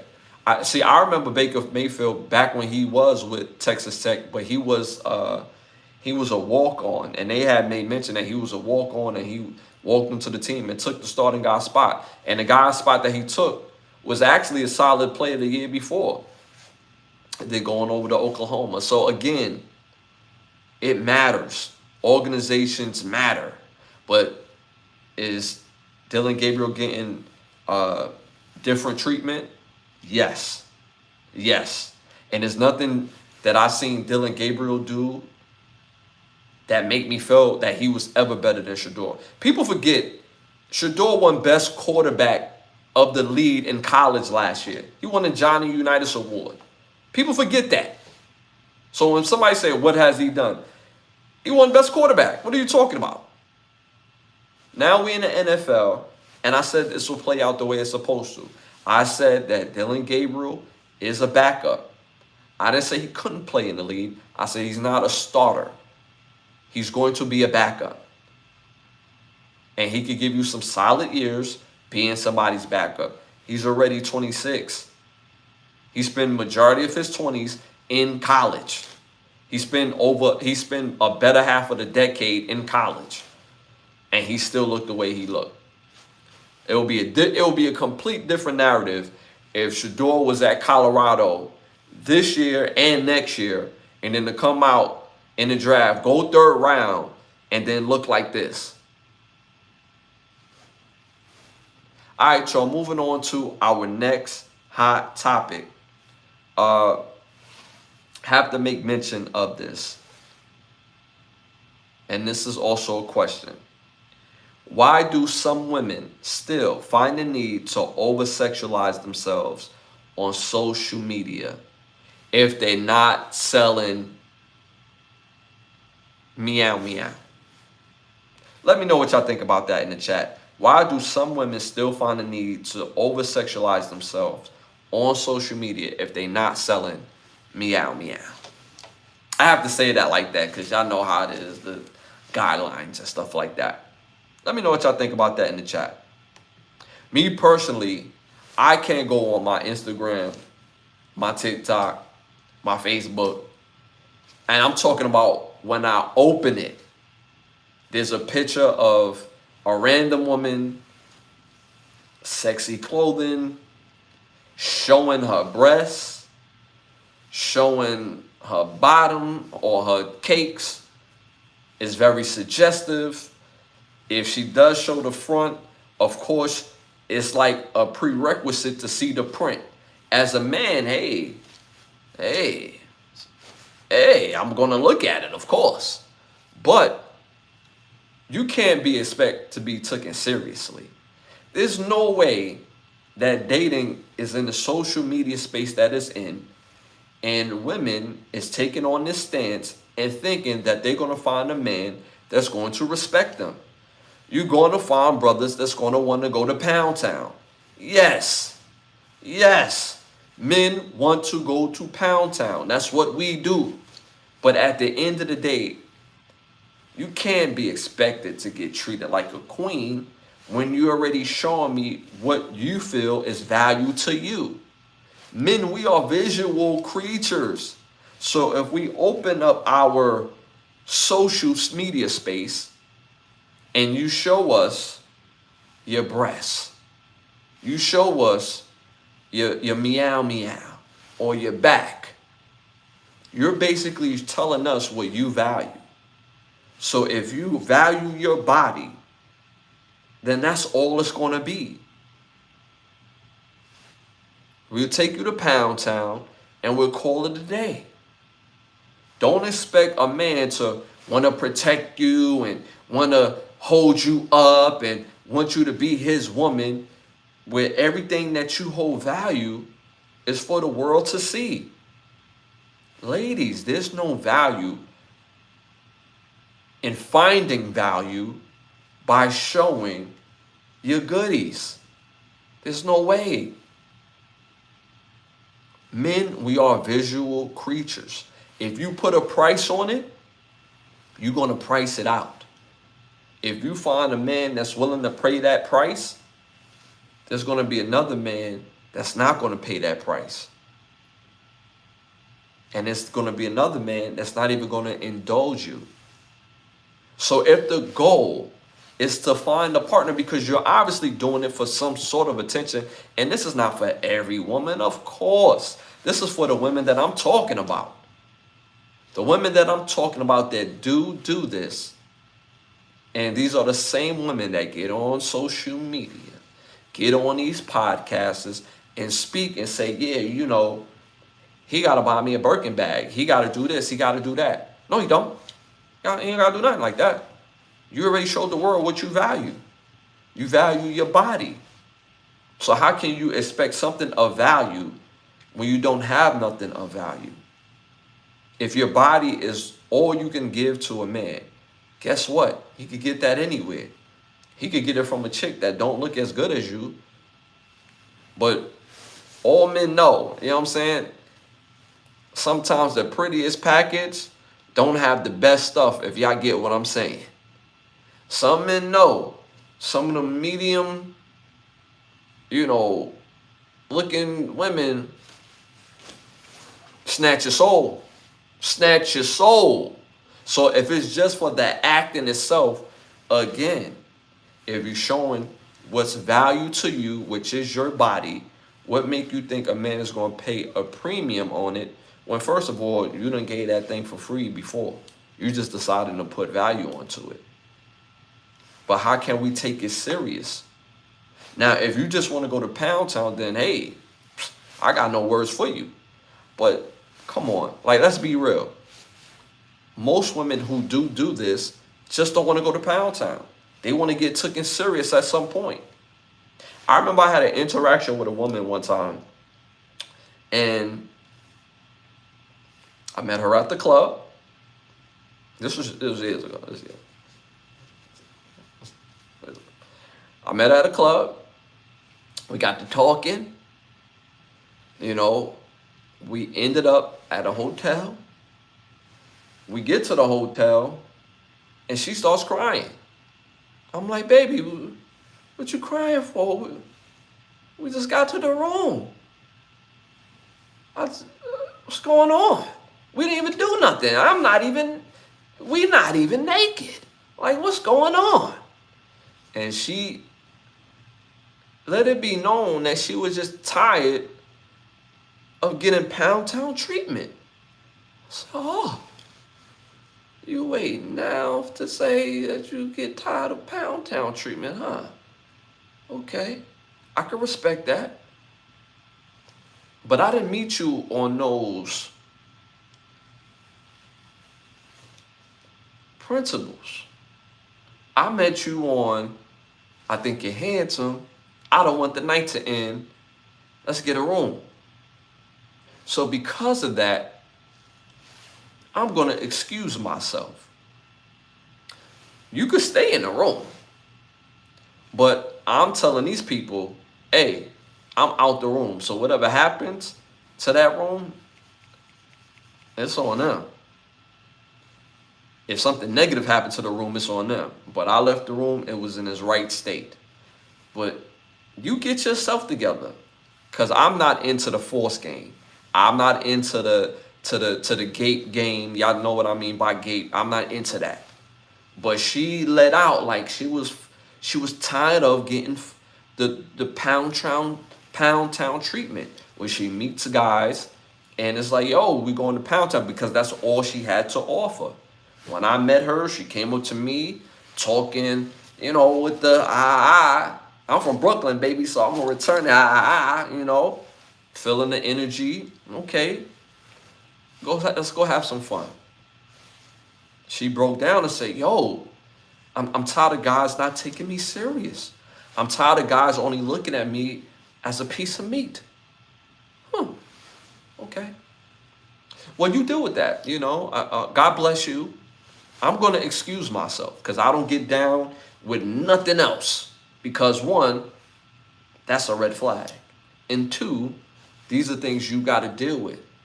So at the end of the day, if you only hold your value in your bodies, ladies, there's no way as men is going to look at your body first and then respect you later. It's dope, you stupid. It's cracked. It's cracked. If open, put your finger in it. Dope, you stupid. Patrick Torres. Some women are clueless. With men, less is more, and what's between your eyes is appreciated more. That is a fact, bro. By the way, rest in peace to D'Angelo. That's a fact. We had shouted out D'Angelo a little earlier. That's a fact. Ring it up.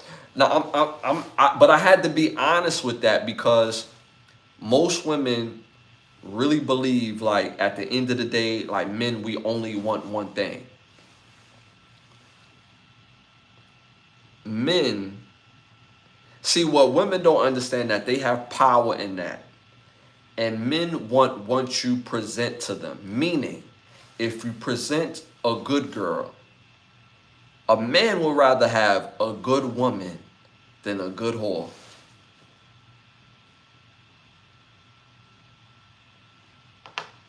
A man would rather have a good woman than a good whore. If a woman sleeps with men, and that's what she do,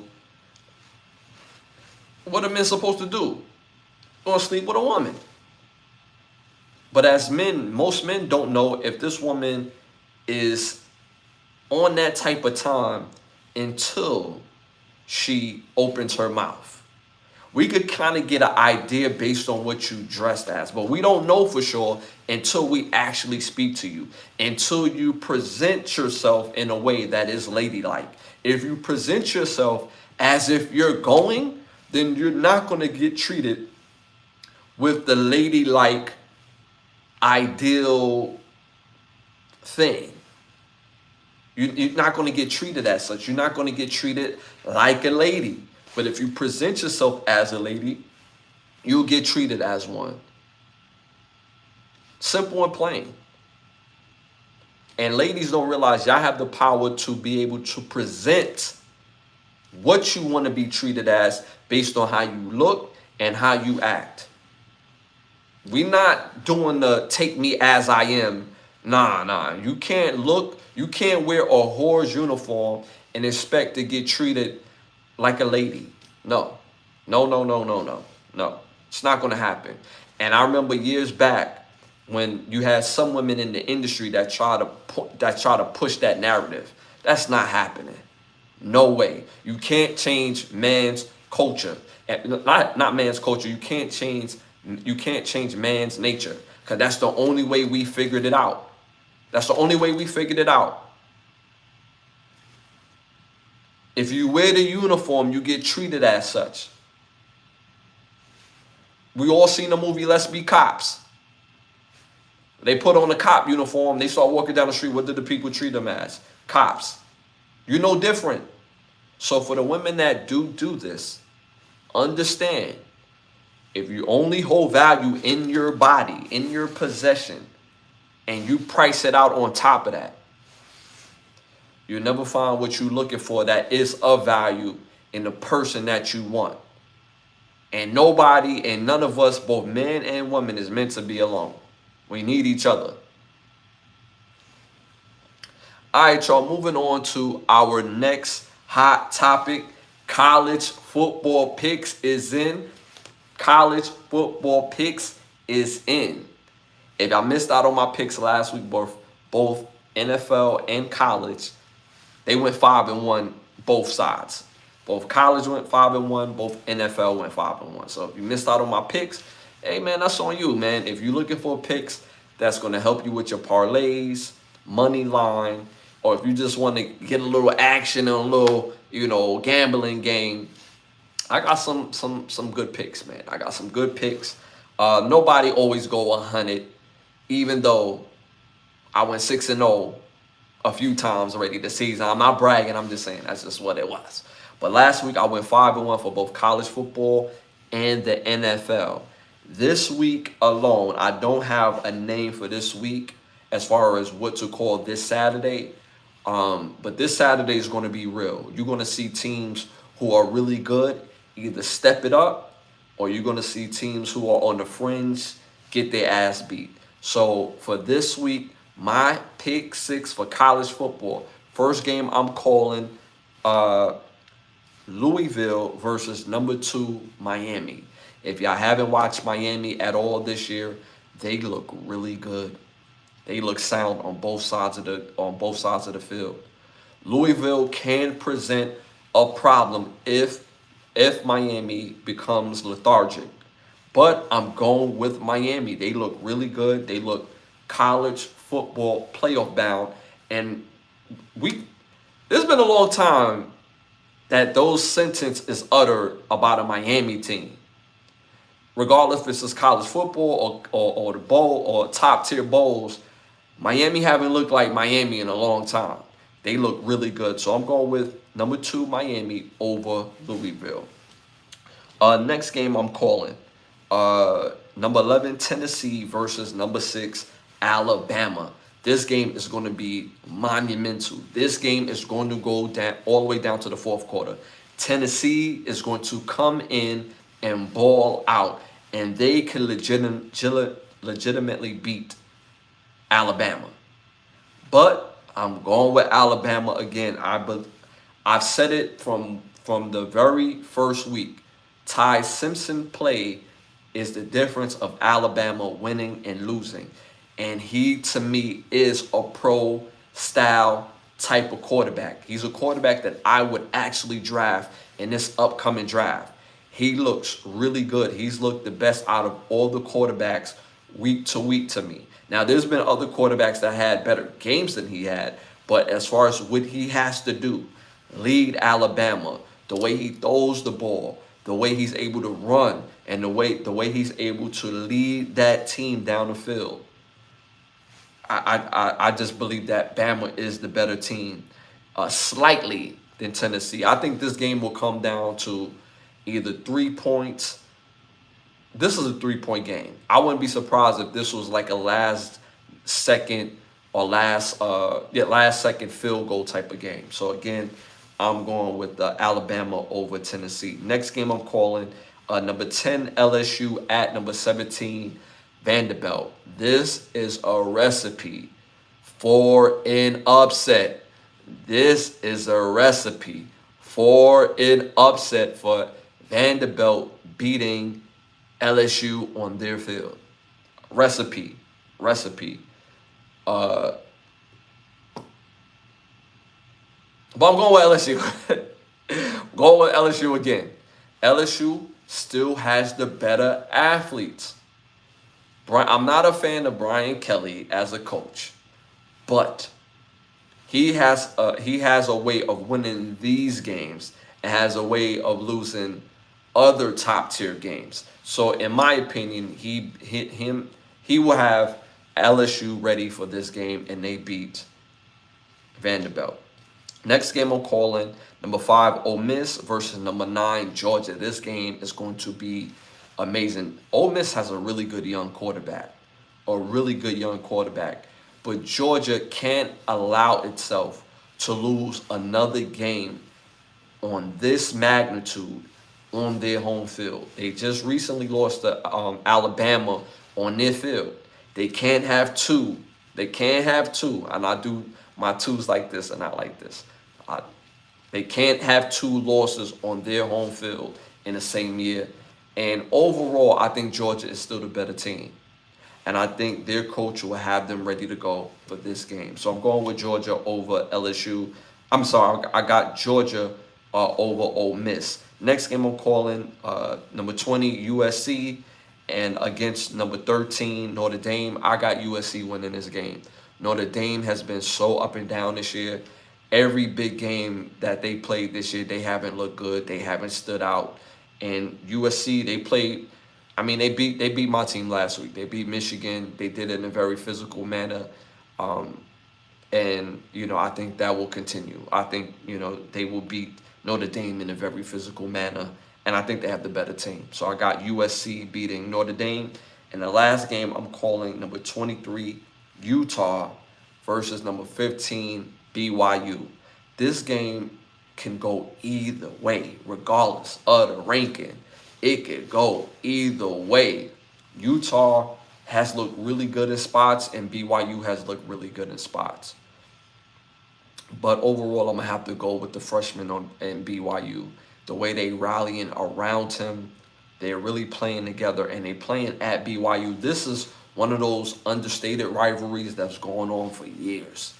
And the fact that they're in the same conference has reignited that rivalry. So I got BYU beating Utah. So again, I have Miami beating LSU, Bama beating Tennessee, Vanderbilt beating LSU. I have Georgia. Let me correct that. I have Miami beating Louisville. I have Bama beating Tennessee. I have Vanderbilt beating LSU. I have Georgia beating Ole Miss. I have USC beating Notre Dame. And I have BYU beating Utah. And that's my pick 6 for college football this week. Nah, bro, my Irish will win this week. You think Notre Dame gonna beat USC? Yeah, man. I'm out on the Irish this year. I'm not gonna lie to you. They haven't looked good in any big game. They haven't looked good. They haven't looked good. I'm just gonna be honest. USC is a problem. I think you will go 3-3 this week. I will see. Last week I went 5-1. The week before that I went 6-0. It is very hard to win majority of these games because these games are meant to be played and not just bet and right? The game is played on the field and not on the cards. So I think I'm gonna go 6-0. Like I said, last week I went 5-1. The week before that I went 6-0. So, so all right. So moving on to my pick six for the NFL. Again, last week I went 5-1. I got some good picks, y'all. All right, so first game I'm calling, I got the Eagles going to the Vikings. This is also going to be a really good game. Vikings has really looked good, regardless of who's at quarterback. That defense, the team has all bought in. But I think the Eagles get back on track this week and beats the Vikings. Next game I'm calling Rams versus the Jaguars. Also going to be a very good game. I think this will probably be the best game of the week, in my opinion. I have the Rams beating the Jaguars. I think the Jaguars are very explosive, both sides of the tape. But I honestly believe that the Rams is looking at the tape where the Jaguars barely beat my Chiefs, and the Chiefs, we beat ourselves in that game. And I don't think the Rams will allow themselves to beat themselves. And I think they have the personnel to beat the Jaguars on both sides of the ball. So I got the Rams beating the Jags. Next game I'm calling the Giants versus the Broncos. The Giants is so inconsistent. I already labeled them as pretenders. They're pretenders. They're pretenders. As soon as you think they're going to win a game, they're going to lose a game. They will play well. They will play well against the Broncos. I do believe so. But they lose this game. They lose this game. The Broncos, their front four is damn near OD. The Giants, the worst thing that the Giants could do is fall in this game, meaning fall back. If they fall back, down a touchdown or 10 points, it's a wrap. It's a wrap. That Denver front line, their front four, they get after quarterbacks, bro. And then you got Patrick Surtain lurking in the backfield. Oh, good luck, Chuck. So I got the Broncos beating the Giants in this game. Next game I'm calling Chiefs versus the Raiders. Y'all see the hat in the background. Y'all know who I'm going with. I'm going with my Chiefs. We continue to look better and better.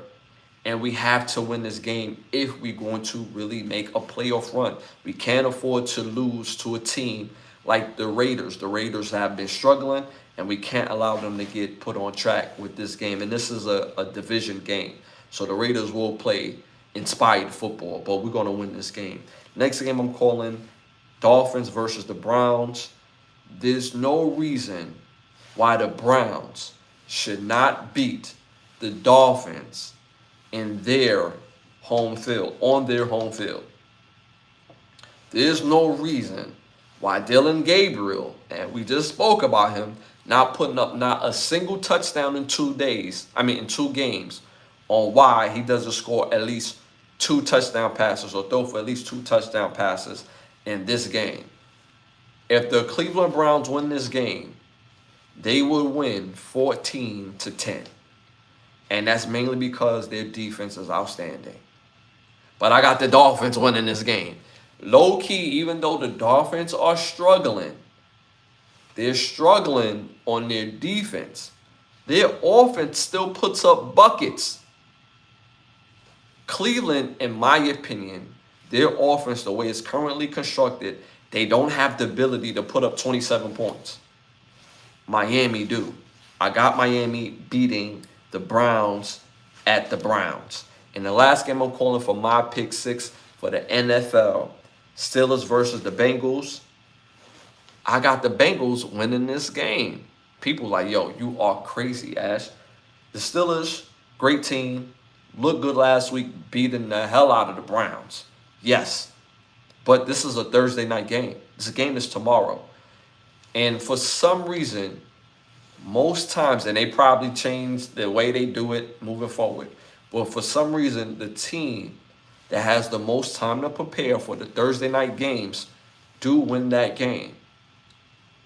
Even though the Steelers could easily beat the Bengals. The Bengals pose as a real threat against the Steelers because of the matchups.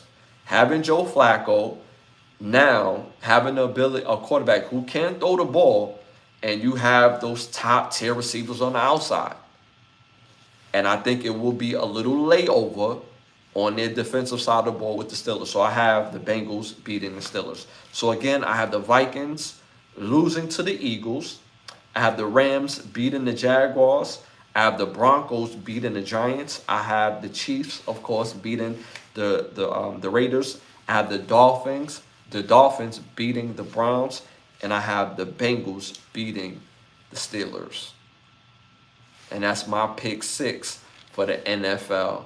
And again, if you're trying to win you a little money on, need something for your parlay, money line, got some good picks, so make sure y'all tap in. Shout out to Backwoods in the building. Appreciate you for tapping in. Hit them likes, hit the 100s. Appreciate you tapping in. I hope you took out the trash. Did you take the trash out? Backwood, did you take the trash out? Make sure the dishes is done too. Okay? Make sure them dishes is done. Okay? Patrick Torres. That Miami game with no Tyreek Hill. Cleveland defense is really good. I picked the Browns for that game. I preface my comment by saying there's no reason why Cleveland shouldn't win that game. But with Tyreek or not, the Dolphins could still put up buckets. They find a way to score points. If you look at their games, their problem is not offense with or without Tyreek. With Tyreek, their offense is just explosive. Without him, they could still put up points. I don't see the Browns putting up 27 points. They're going to have to put up 20-something points to beat the Dolphins in this game. But if Cleveland win, like I said, there's no reason why they shouldn't win, right? So if they lose this game, feel me? Call me the guru if they lose this game. I'm just saying, call me the guru. All right, y'all. So that's my pick 6 again for college football and the NFL. All right, moving on to our next segment, our Keep the Lie Alive segment. So my Keep the Lie Alive for this episode is something short and sweet.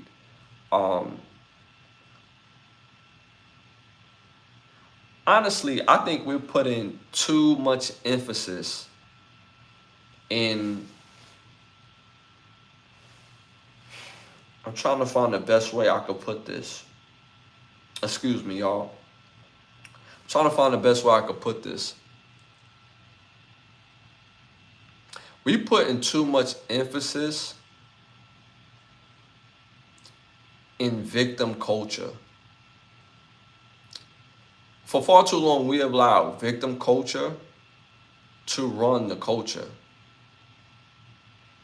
People only have empathy for people that comes off as victims, instead of having empathy for people that are just people. And why is that important? Because if that is the thing, then people would make themselves to be out victims without holding any accountability. And accountability is everything. And the best place of growth is learning how to deal and to navigate in a place that's not familiar. Like even right now, I'm going through a situation with my car insurance. I paid the car insurance up front, months in advance. My car's messed up, been sitting there for a whole month and a half. Probably a little long. It's been a month and a half. I speak to the management and they can't give me no ETA on when my car's going to get fixed. And this is the actual insurance company I'm speaking to. No ETA. So again, I'm not sitting here saying like I'm the victim and this, that, and the third, which I am the victim in the sense of my car is not working and it needs to get fixed. I have insurance. So get it fixed because I have insurance. Insurance, do your job. But I'm not going to sit here and not do anything. So I'm going to continue to find who the supervisors are and be like, yo, my car's been sitting since September 1st. Been sitting since September 1st. And there's been no movement on my car getting fixed. And it's on y'all. The dealership can't make a move until y'all do it. So having that victim mentality would be something that would be crippling to me if I just sit there and be like, yeah, it's on them, which it is on them. But at the same time, there's things that I'm willing to do to make things happen. I'm willing to share my experience so that way y'all don't go to, and I'm gonna say who the company is too. It's Progressive Auto. If you have Progressive Auto, after this term, don't mess with them no more. They are horrible. I will never get Progressive Auto anymore. Ever. They are terrible. Terrible. My car just stops working. And since September 1st, my car has been at the dealership. Call the dealership. What's the word? The insurance company haven't done nothing. We haven't heard from them. Call the insurance company. We don't have no ETA when we're gonna get to the car. What? I paid y'all in full. What are you talking about? I don't do this month to month. Y'all get that in full. What you mean you don't got no information for me? Go to the supervisor. I don't got no information for you. How do y'all run y'all business if y'all don't got no information for people that got insurance? This is y'all company, right? Cool. So there's ways on getting their attention. So don't hold stock in victim mentality. Take control and be accountable for your own situation. That's my Keep the Lie Live for this episode. Shout out to the chat, man. Totally agree, bro. Thanks for the college picks at the NFL games. Have a great night. We'll see you on Sunday night. That's a fit act. FYI, Geico is the way to go moving forward. I feel that. And see the reason why I started messing with Geico. Another car hit me. My car. This was years ago. This was like COVID. Another car hit my car, and Geico wanted me to take care of my charges, and then we go after the people. I'm like, yo, but I'm paid in full, bro. Like, what are you talking about? Why I gotta pay? Why I gotta come out of my insurance first? But they said because you live in Florida, is a no-fault state. That's why I stopped going to Geico. That's why. But these insurance companies are, honestly, at this point, bro, I don't know, man. It feels like a scam, cause you paid for just in case, and now it happens. You don't get no love, and this is the second time this happened with two different insurance companies. So it's crazy.